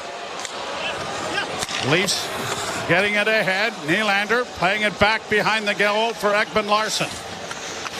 Oliver Ekman Larsson got it ahead. Max Domi brings it to the line and in. Drops for Willie. Nylander down the boards. Got some room. Passes into the slot, but Ekman Larsson was on his backhand. Couldn't shoot it. Now Domi works down the slot. He's right in a goal! And that was stopped by Swayman. Backed out to center ice. Leafs are going to get another change going maybe. Ekman Larsson back in his own zone. Bruins will do likewise. Right wing side, Nylander. Nylander dropping now. Here's Matthews into the slot, and he whipped it high and wide. Gets the rebound himself. Matthews back into the slot area, taking it out into neutral ice. Rest of the Leafs are changing. He drops the puck for Marner. Marner in over the line. Marner dropping for Matthews and a shot. Swayman taking it on the chest. And he'll hold for a face-off. I don't believe the Bruins have touched the puck yet. I was just about to say that. You're right. They haven't. And Jeremy Swayman is the only one on a couple of opportunities that had it. Austin Matthews tried to go high glove. Now Marner tries to snap it past Hyman on the left wing side. 3:21 left in overtime. Marner and Matthews remain out there. Coyle will take the draw, and it is scrummed in their skates. Marner trying to dig it free, and the Bruins come out with it. Brought to center ice. Peeking over the line, trying to go to the backhand. Marner got back to disrupt that.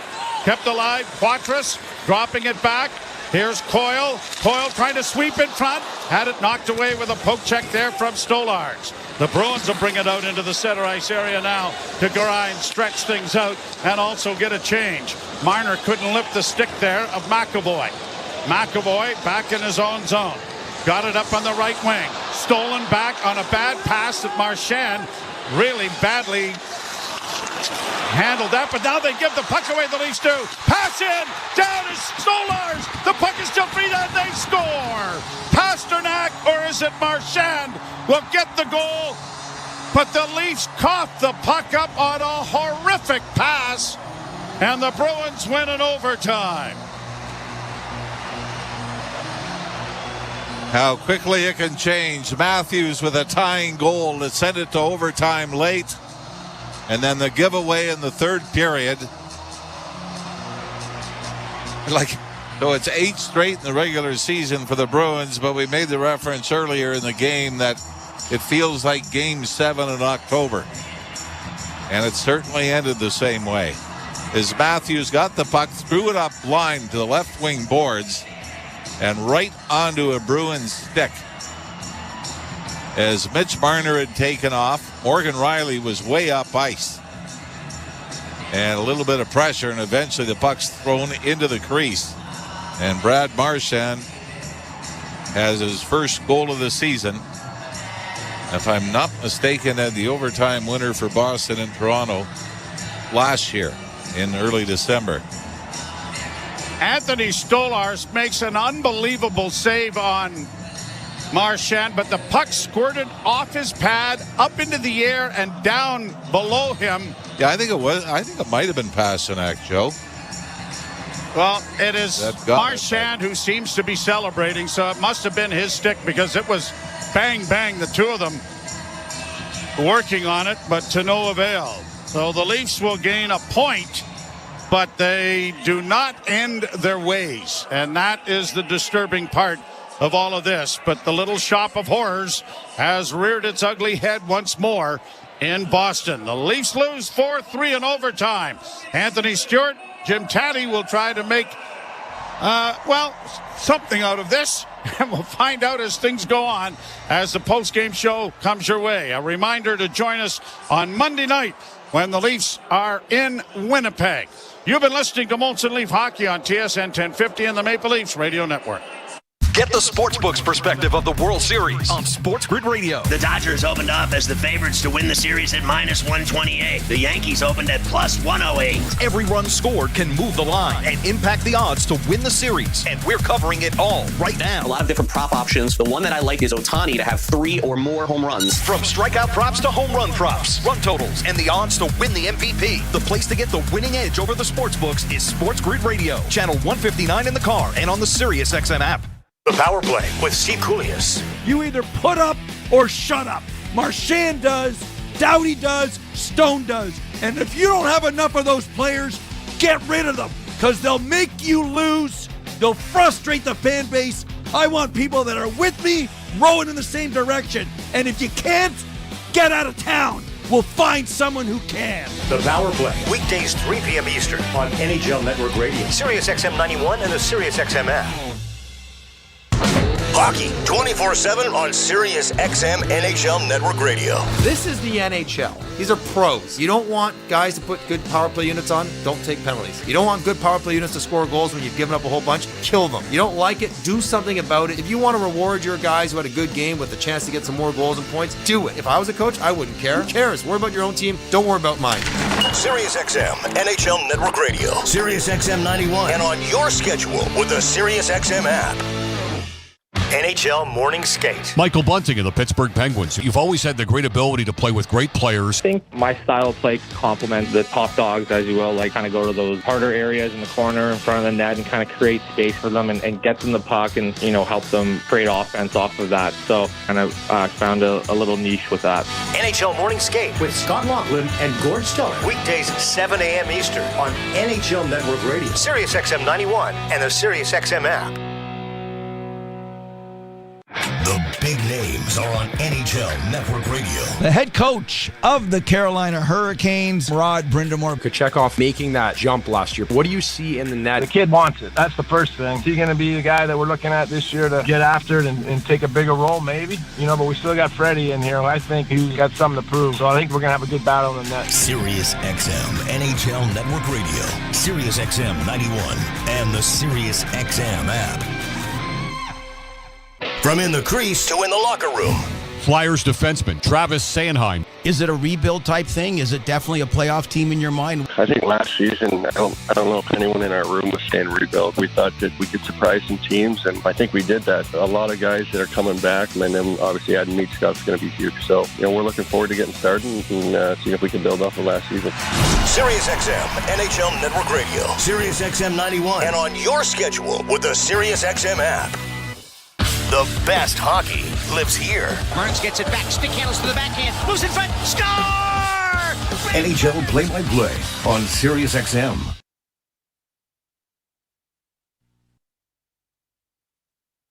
This is Leafs Game Night on TSN 1050 and the Leafs Radio Network. The Leafs live here. And the Bruins take it 4-3 in overtime over the Toronto Maple Leafs. Saturday night in Boston, going that way. Go figure. Excuse the sarcasm. Jim Taddy, Anthony Stewart, and Jimmy Ralph kind enough to hang around. Ralphie, that was the strangest last 5 minutes, I think, of a game that I've seen in a while. The Leafs got opportunity, seemed to come out of nowhere to tie it, and had most of the play in the overtime, and then Austin Matthews just ran out of gas. He was on the ice an extraordinary length of time. I don't think there's an excuse for throwing the puck up blind in overtime in your own end. And, I have a tough time finding anything positive other than the fact that they were able to get the goal late, and maybe outside of Anthony Stolarz, who I think once again gave the Leafs an opportunity to be in the game. But for the most part, I think there was three or 4 minutes left in the third period, and the Leafs only had 2 shots on goal. Yeah. And to me, that was extremely disappointing. You thought, okay, even if you outshoot them 18-5 and you can't get anything to go, at least just say, okay, there was a push, like there was a week ago against the Rangers. And it just wasn't there. I think they were very, very fortunate to get out of there with a point, because essentially I thought they played 7 minutes in the second period. Well, if you're Craig Berube right now, and again, obviously things are feeling and seeming like they're kind of bleak, is your messaging to the team, hey, at least we got a point, let's build from that and then have a better game in Winnipeg, or there's some major problems here that you think they have to fix internally and personally as well? Well, I don't know, Stewie. I think it's early in the year to kind of go off, even if you feel things are trying to slide. I'd ask you, is there any memorable coaching discussion in the dressing room between periods or after a game that you'd remember that had we had a coach. Effect? Well, that's why, with the Craig Berube effect, right? I've had coaches, do the old kick over the Gatorade jug, 3 times before Christmas. That can't work. So I don't think he can come in and lay the hammer down. He's got to be a little bit more even keel, especially this early on in the season. But I'm sure he's not happy with, some of the performances so far this season. Yeah, and I know, I don't know why I just thought of it. Go back to a line a joke Harry Neal used to tell. He said when he took over the Red Wings, there were 3 envelopes in his desk, and the first one said open after the first slump, and he opened it and said blame the media. And then there was another one that said open after your second slump, and it said blame the players. And then the third one said, open after your third slump, and he opened it. It said, please prepare 3 envelopes for the next coach. So you've only got so many lives or so many opportunities, to really come down hard on them. And like Craig Berube said, and listening to him in the pregame comments, that the players know it's not as if they think that everything's great and the coach has to remind them that it's not.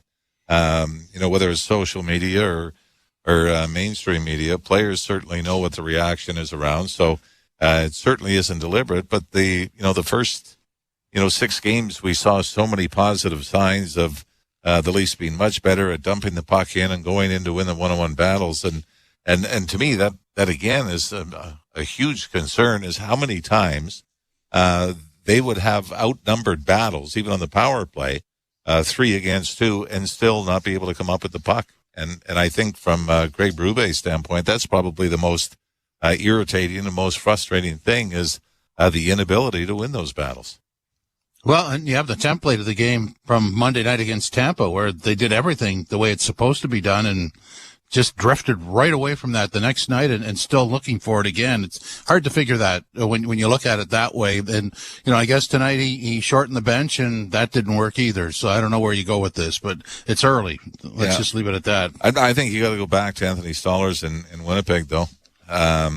Yeah. And I think eventually whether you want to chance Joe Wall against, Seattle at home Thursday, but it's, I think they're at the point. I know Stewie asked me last game if the next game's a must win. Well, yeah, we got another one coming up.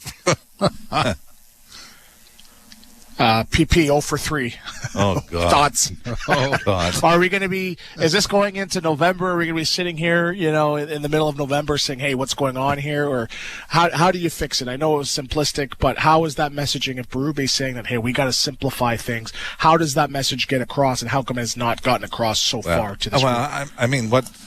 To me, what's absolutely baffling is the inability to get the puck over the line. Oh.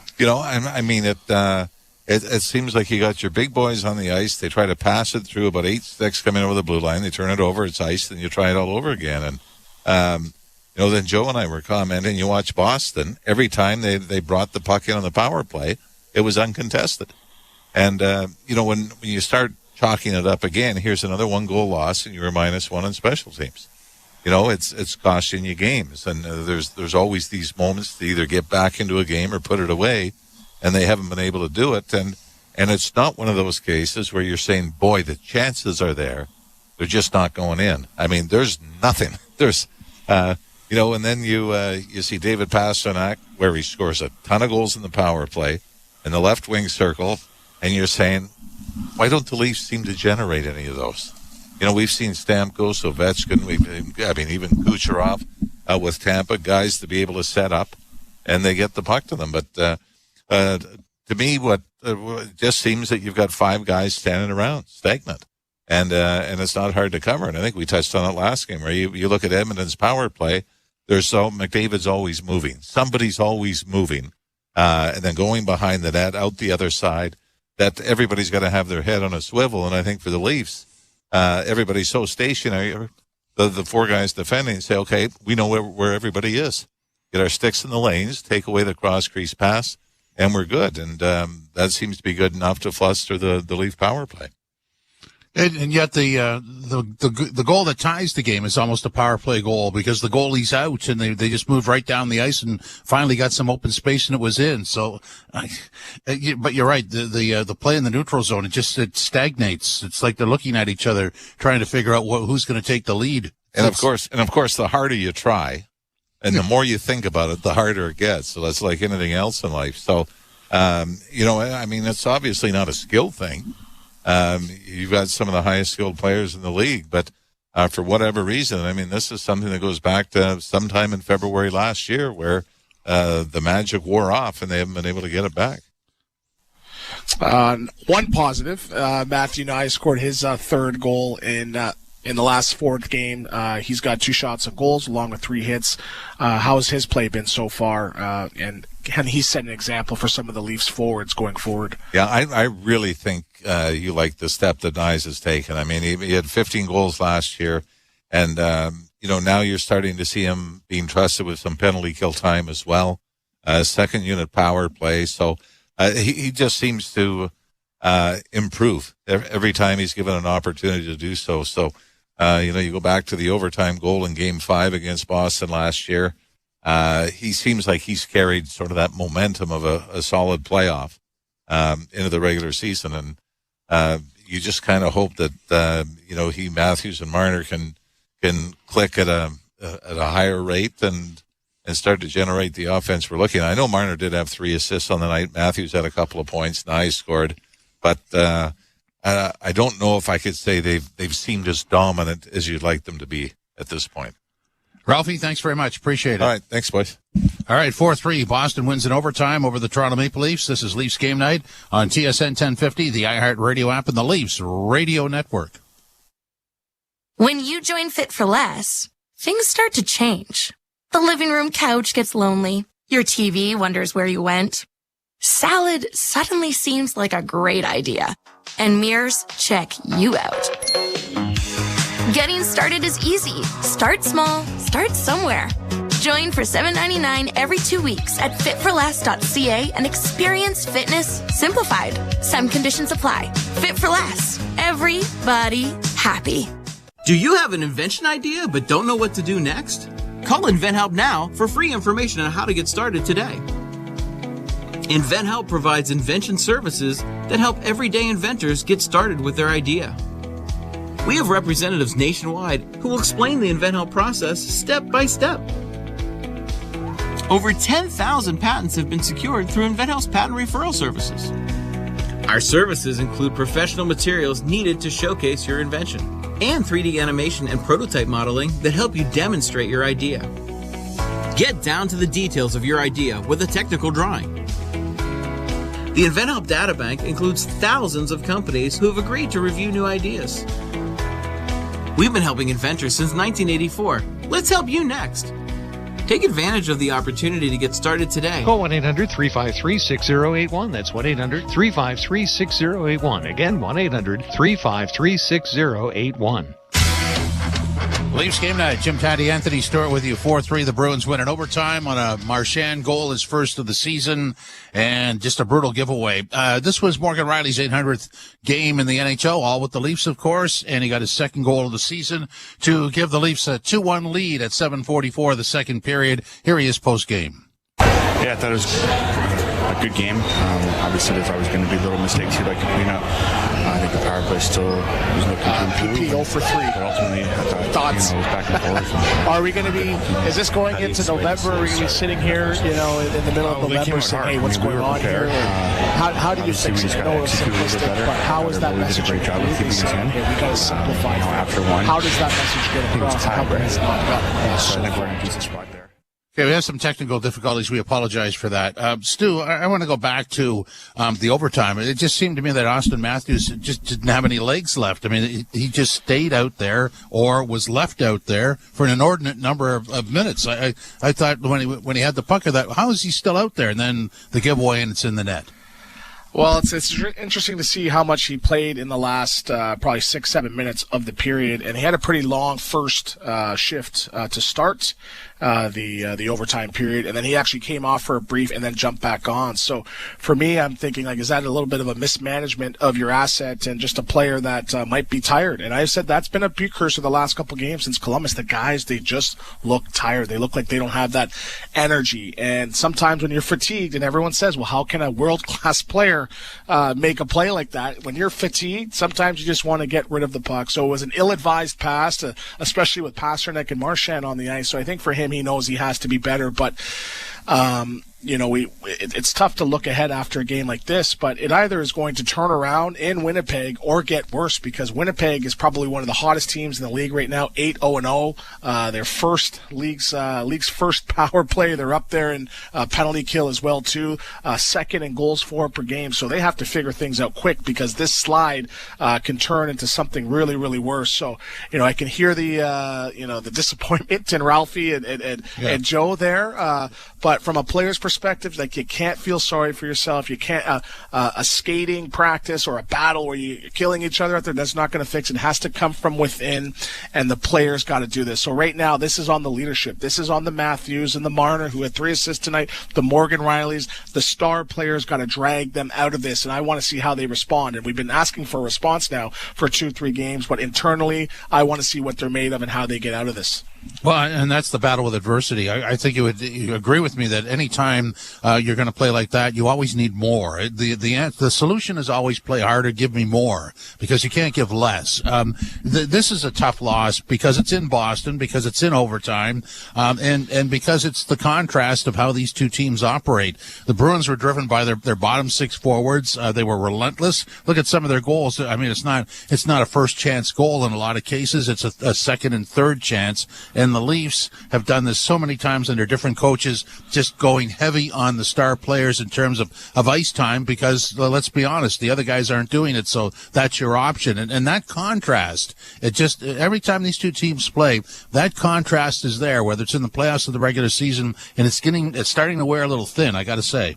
It is, and you break down the goals, and I'm sure they're going to do that over video. They have one day before going to Winnipeg, and one was they won the face-off, they couldn't get the puck out. One was a turnover by Nylander, who blew a tire after doing a little bit of a dance in the middle of the ice there, and then in overtime it was Matthews, just throwing a pizza off the boards right up to the middle. So we blame the fatigue factor, but anyway you dice, it's the National Hockey League. You got to pay attention to those details. And it just seems when it rains, it pours with this group, because those are routine plays. Those routine plays got to be simple, and they have to be executed at a high level of rate to have success. So if I'm going back, I'm doing the video, you put things in perspective, you clean those things up, you might be able to cruise to a 3-1 win or a 3-2 win. And that's what I think killed the Leafs last year.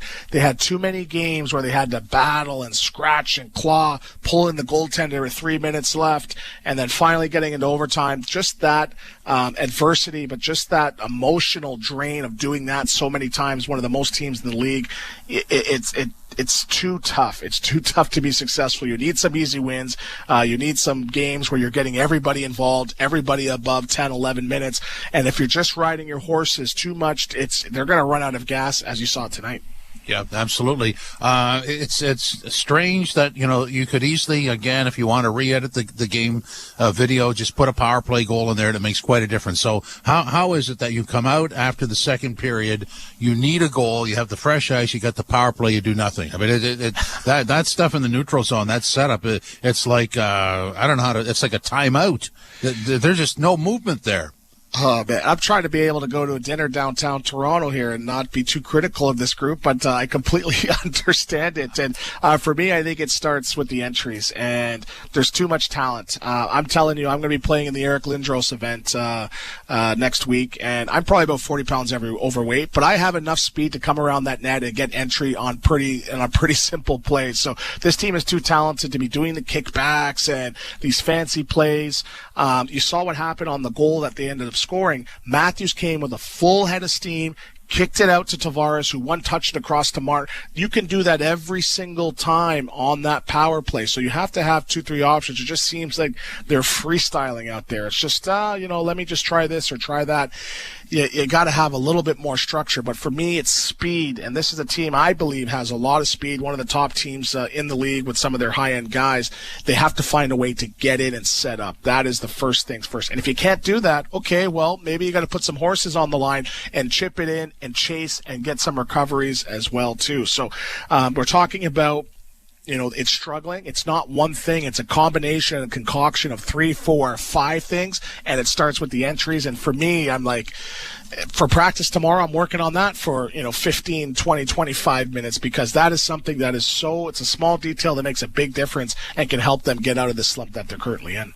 Well, look, we did the post game against St. Louis the other night. St. Louis got a power play, and it was sandwiched around 2 Maple Leaf power plays that didn't work. If you added that, if you added in a power play goal tonight, if you added in a power play goal against the Rangers a week ago, you're talking about different outcomes here. Yeah, if you edited a power play goal in the playoffs or, dating back to, 40, 41 games. And I had coaches over the years and they said to have success in this league, your special teams have to be special. And that is a true thing where if this power play was half special, I think we're talking a total different results for this group. So is it personnel? Is it system based? Is it coaching? I think it's a combination of three. But if I'm Craig Berube and he's familiar with this market, having played here, things can go sour quick. I think they have to make some sweeping changes. So for me, it's maybe you put Nyes on the top line, maybe you bump a couple guys off onto the second line. You have to figure something out.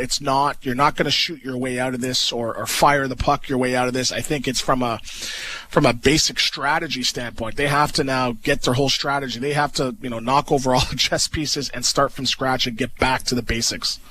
Boy, what a difference. We're not. They need another training camp, Tats. They need another training camp. They need a national break. When I was in Russia, every month we had a national break where we get 5 days off. They need a national break. Yeah. Okay, here's Austin Matthews post-game. Just battling back. Obviously, getting that point's big for us, and I thought we were going good there. Obviously weathered the storm earlier in that first 10 in the first, and then in the second we had some really good shifts. Created some good shifts back to back, and the momentum obviously went on that side for a little bit. And, they put in a couple quick ones, and obviously kind of flips the game a bit, and then you're kind of chasing it. But part of the group fought back and got that point. How much of where you guys are at right now is down to learning new systems, learning the way Craig wants you to play? It's game 9, right? It takes time sometimes. It's not going to click, perfectly right away. I think, you just want to take positive steps in the right direction. I thought tonight was, competitively a much better game than we had the previous two. But, obviously, we're playing games, every other day now, and so you can just continue to put pieces together and continue to dial in systematic things. What was said in the first intermission there? It seemed to get off to a bit of a slow start and turn it around. Yeah, you come in here, I think they lost a couple in a row, so you knew they were going to have a good start and a good response, and this is a great building, so I think just weathering that storm with that first 10 minutes was important. Stoli was huge for us tonight. Sometimes that's the way the game goes, and after those first 10 minutes, obviously you'd like to be on the right side of the puck and bounces and play in their zone, but they came out really strong, really fast, and we needed to kind of catch up to speed. On the power play, what's been the biggest issue with the entries? I think just filling spots, working into space for each other and just supporting the puck. I think we're just a step behind. On overtime, are you just kind of waiting for guys to come up? What's your thought process there? I thought somebody was coming back, and then as I went to pass it, I looked up, and it wasn't the case. So I just tried to get back and make a play, and it's just unfortunate bounce. Boston wins at 4-3 in overtime. This is Leafs Game Night on TSN 1050 and the Leafs Radio Network. We are 7 weeks into the fantasy football season, and whether your team is in the race or ready to make the greatest comeback ever, Fantasy Sports Radio is ready to take you there. It's more rewarding when you lose your first-round pick and you find a way to win anyway. From start-sit advice to waiver pickups to so much more. You got to work the waiver wire. You got to make trades. The draft is just a piece of the puzzle. Showtime! Make your move with Fantasy Sports Radio, Channel 87, and on the Sirius XM app. The Power Play with Steve Koulias. You either put up or shut up. Marchand does, Doughty does, Stone does. And if you don't have enough of those players, get rid of them, because they'll make you lose. They'll frustrate the fan base. I want people that are with me, rowing in the same direction. And if you can't, get out of town. We'll find someone who can. The Power Play, weekdays 3 p.m. Eastern on NHL Network Radio, Sirius XM 91, and the Sirius XM app.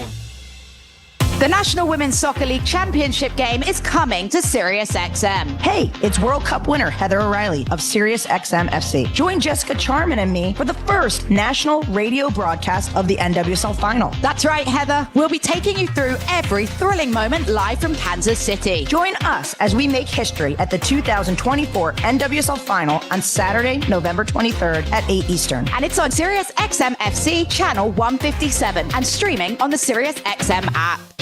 The biggest names in the game. Trying to get behind, wrist the line, and walks in, put it between his legs, shoots and scores! NHL play-by-play on SiriusXM. Join me, Gord Stellick, and Scott Laughlin as we recap the night that was on NHL Morning Skate, weekday mornings at 7 a.m. Eastern on NHL Network Radio, SiriusXM 91. Hockey lives here. Suzuki sweeps it. There's a chance. Rebound, Caulfield shoots and scores. NHL play-by-play on SiriusXM. Join me, Scott Laughlin, and Gord Stellick, along with former NHLer Mike Johnson for NHL Morning Skate, weekday morning, 7 a.m. Eastern on NHL Network Radio, SiriusXM 91. Daddy and Anthony Stewart with you on TSN 1050 and the Leafs Radio Network. 4-3, the Bruins win in overtime over the Leafs, so an opportunity missed. Stu, what do you do with this? I mean, how do you solve this problem?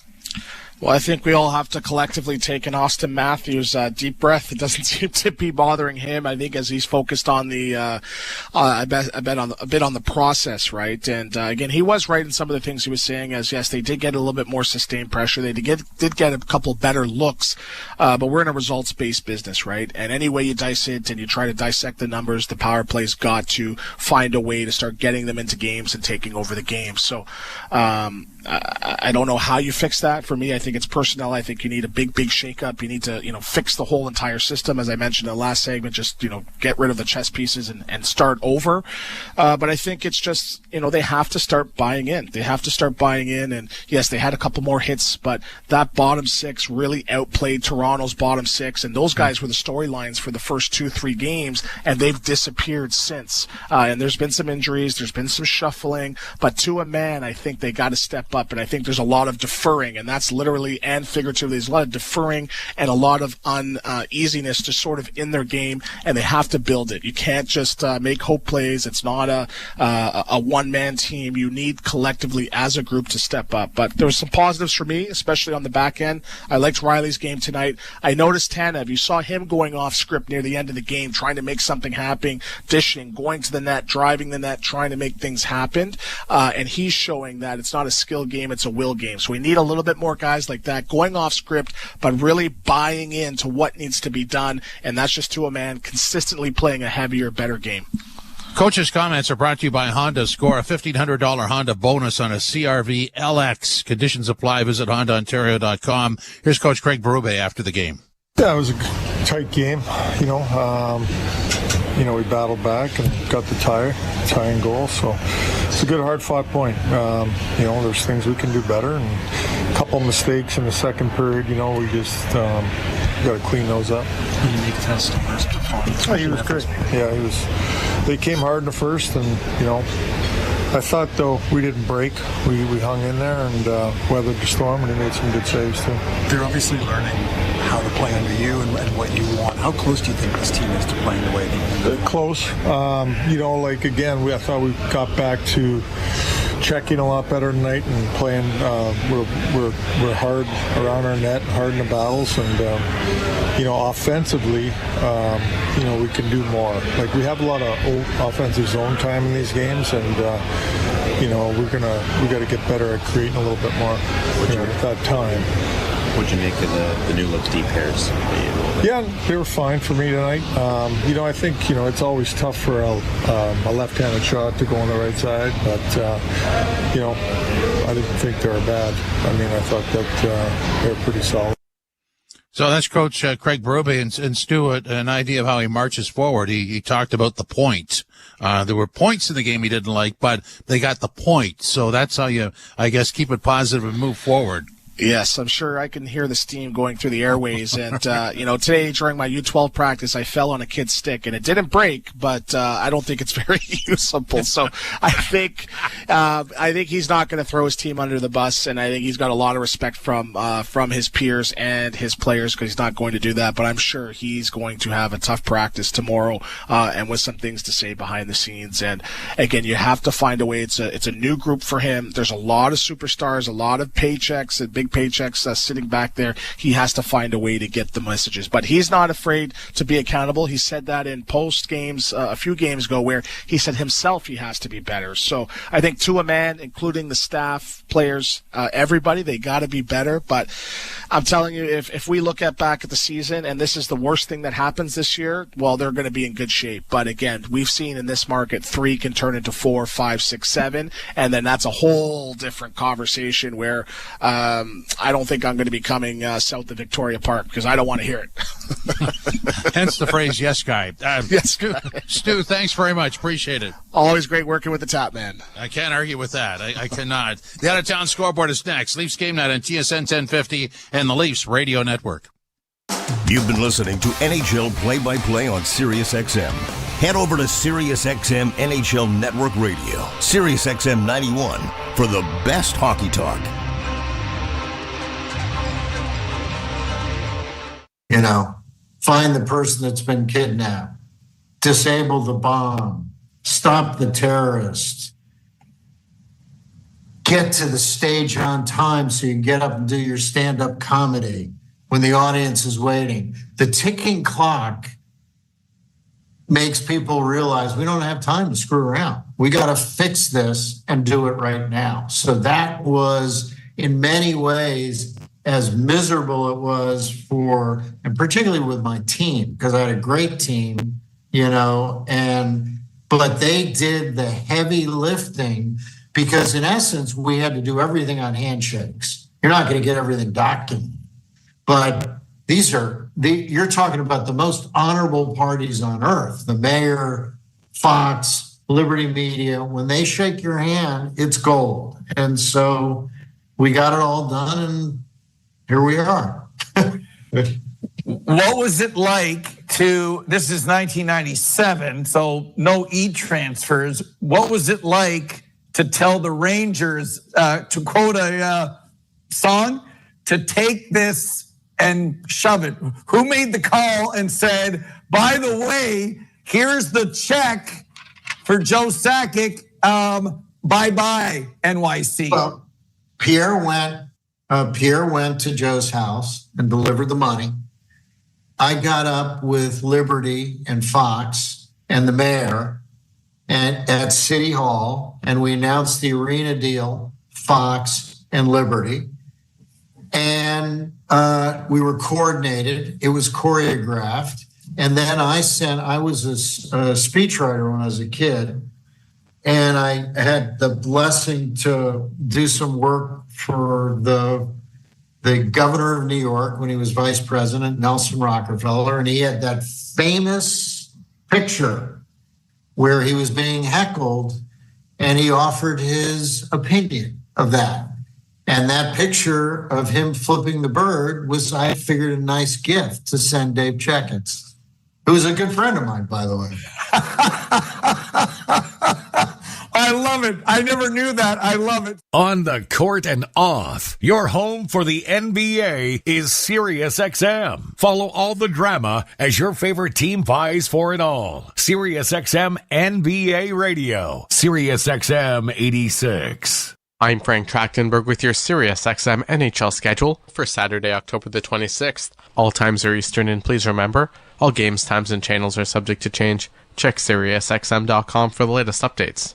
In the NHL, 1 p.m., Buffalo Sabres take on the Detroit Red Wings. Sabres on SiriusXM channels 91, Internet 922, Red Wings on Internet 929. 1 p.m., Philadelphia Flyers face the Minnesota Wild. Flyers on XM219, Internet 940, Wild on Internet 933. 4 p.m., LA Kings face the Utah Hockey Club. Kings on SiriusXM channels 91, Internet 932, Utah on Internet 947. 7 p.m., Calgary Flames take on the Winnipeg Jets. Flames on XM222, Internet 923, Jets on Internet 951. 7 p.m., Boston Bruins take on the Toronto Maple Leafs. Bruins on SiriusXM channels 91, Internet 921, Leafs on Internet 946. 7 p.m., Tampa Bay Lightning face the Washington Capitals. Lightning on XM220, Internet 945, Capitals on Internet 950. 7 p.m., Montreal Canadiens take on the St. Louis Blues. Canadiens on XM219, Internet 934, Blues on Internet 944. 7 p.m., New York Rangers take on the Anaheim Ducks. Rangers on XM221, Internet 938, Ducks on Internet 920. 7:30 p.m., New York Islanders face the Florida Panthers. Islanders on XM 223 Internet 937, Panthers on Internet 931. 8 p.m., Dallas Stars face the Chicago Blackhawks. Stars on XM 202 Internet 928, Blackhawks on Internet 925.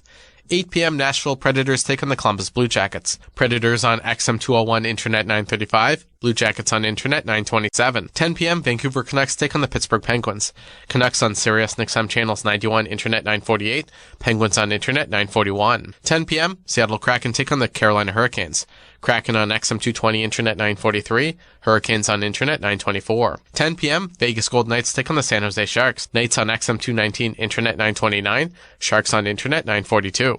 SiriusXM NFL Radio Channel 88 brings you expert analysis from former players, coaches, and executives, plus reaction to all the latest news on the only 24/7 station dedicated to the National Football League. Tampa Bay General Manager Julien Brisebois was on SiriusXM NHL Network Radio, Channel 91, to talk with Gord Stellick and Mike Johnson about what makes Nikita Kucherov so good for the team and bringing in Jake Gensel. He's a master craftsman. I think that's starting to be known now because I think when we get asked similar questions, that seems to be the answer. Whether you're asking his teammates, you're asking the coaches, you're asking myself. He puts so much time working at his craft, and he is looking to improve every little detail of his game, of his skill set. It's on the ice, it's off the ice, it's watching video, pre-scouting opponents, trying to learn from the other great players in the league, trying to learn from all-time greats. He just puts an incredible amount of time trying to be the absolutely best player that he can be. And he gets rewarded by being an all-time great player, and we get rewarded by having one of the best players in the world on our team every night. And it really is a pleasure to get to watch him play. Most people don't necessarily see every Lightning game and only see the highlights, but for every highlight reel play that ends up, on NHL Network's highlight package, there was probably 7 or 8 others in the game that didn't make the package. He is must-watch TV, and I'm really fortunate that I get to watch him 82 nights a season. So because you made some moves, you had some cap space you don't normally have. So you're not normally able to bring in a free agent the stature of what you were just describing, Jake Gensel. So talk about what you saw in him being the right fit and how it's gone so far. He's an elite player. He's an elite player, prime age, only has about 600 games on his meter. So there's still a lot of rubber on that tire. High IQ, great vision, great puck skills, plays with pace. Fast skater, guy who's performed at his best in high-pressure situations over the lifetime of his career. So just a really exciting acquisition for our organization when we got the chance to do that. Now, obviously, in order to do that, we had to trade a player, Mikhail Sergachev, a player whom we really like, who grew up in our organization, helped us win some cups. You don't usually trade a 26-year-old number one defenseman with size, with meanness, who can run your power play, who's under contract. That's a super valuable asset. But when we're looking at the puzzle, you're always trying to build the best team possible. By trading Mikhail Sergachev to Utah, we were getting J.J. Moser, who's a top 4 defenseman in his own right, and who's only getting better, and he's 24 years old. We were getting Connor Geekie, who's coming in, just starting his entry-level contract. At the time, we didn't know if he would be able to play for us this year or not, but we're hopeful that over the term of his entry-level contract, he would be able to play for us and help us win games at the NHL level and provide really good value, cap versus performance. We were getting a second-round pick, a 7th-round pick, and we were clearing up cap space to go after Jake Gensel. So at the end, you're looking at your puzzle. Yes, you're trading a really valuable, super valuable player in Mikhail Sergachev, but you're getting Jake Gensel, J.J. Moser, Connor Geekie, a 2nd-round pick, and a 7th-round pick, and you're looking, is my organization in a better position to compete for the Cup if we do this? And we felt the answer was yes. Follow every second of the action on NHL Network Radio. From behind the bench to every play on the ice. If it's hockey, it's on SiriusXM NHL Network Radio. SiriusXM 91. I'm Frank Trachtenberg with your SiriusXM NHL schedule for Saturday, October the 26th. All times are Eastern, and please remember, all games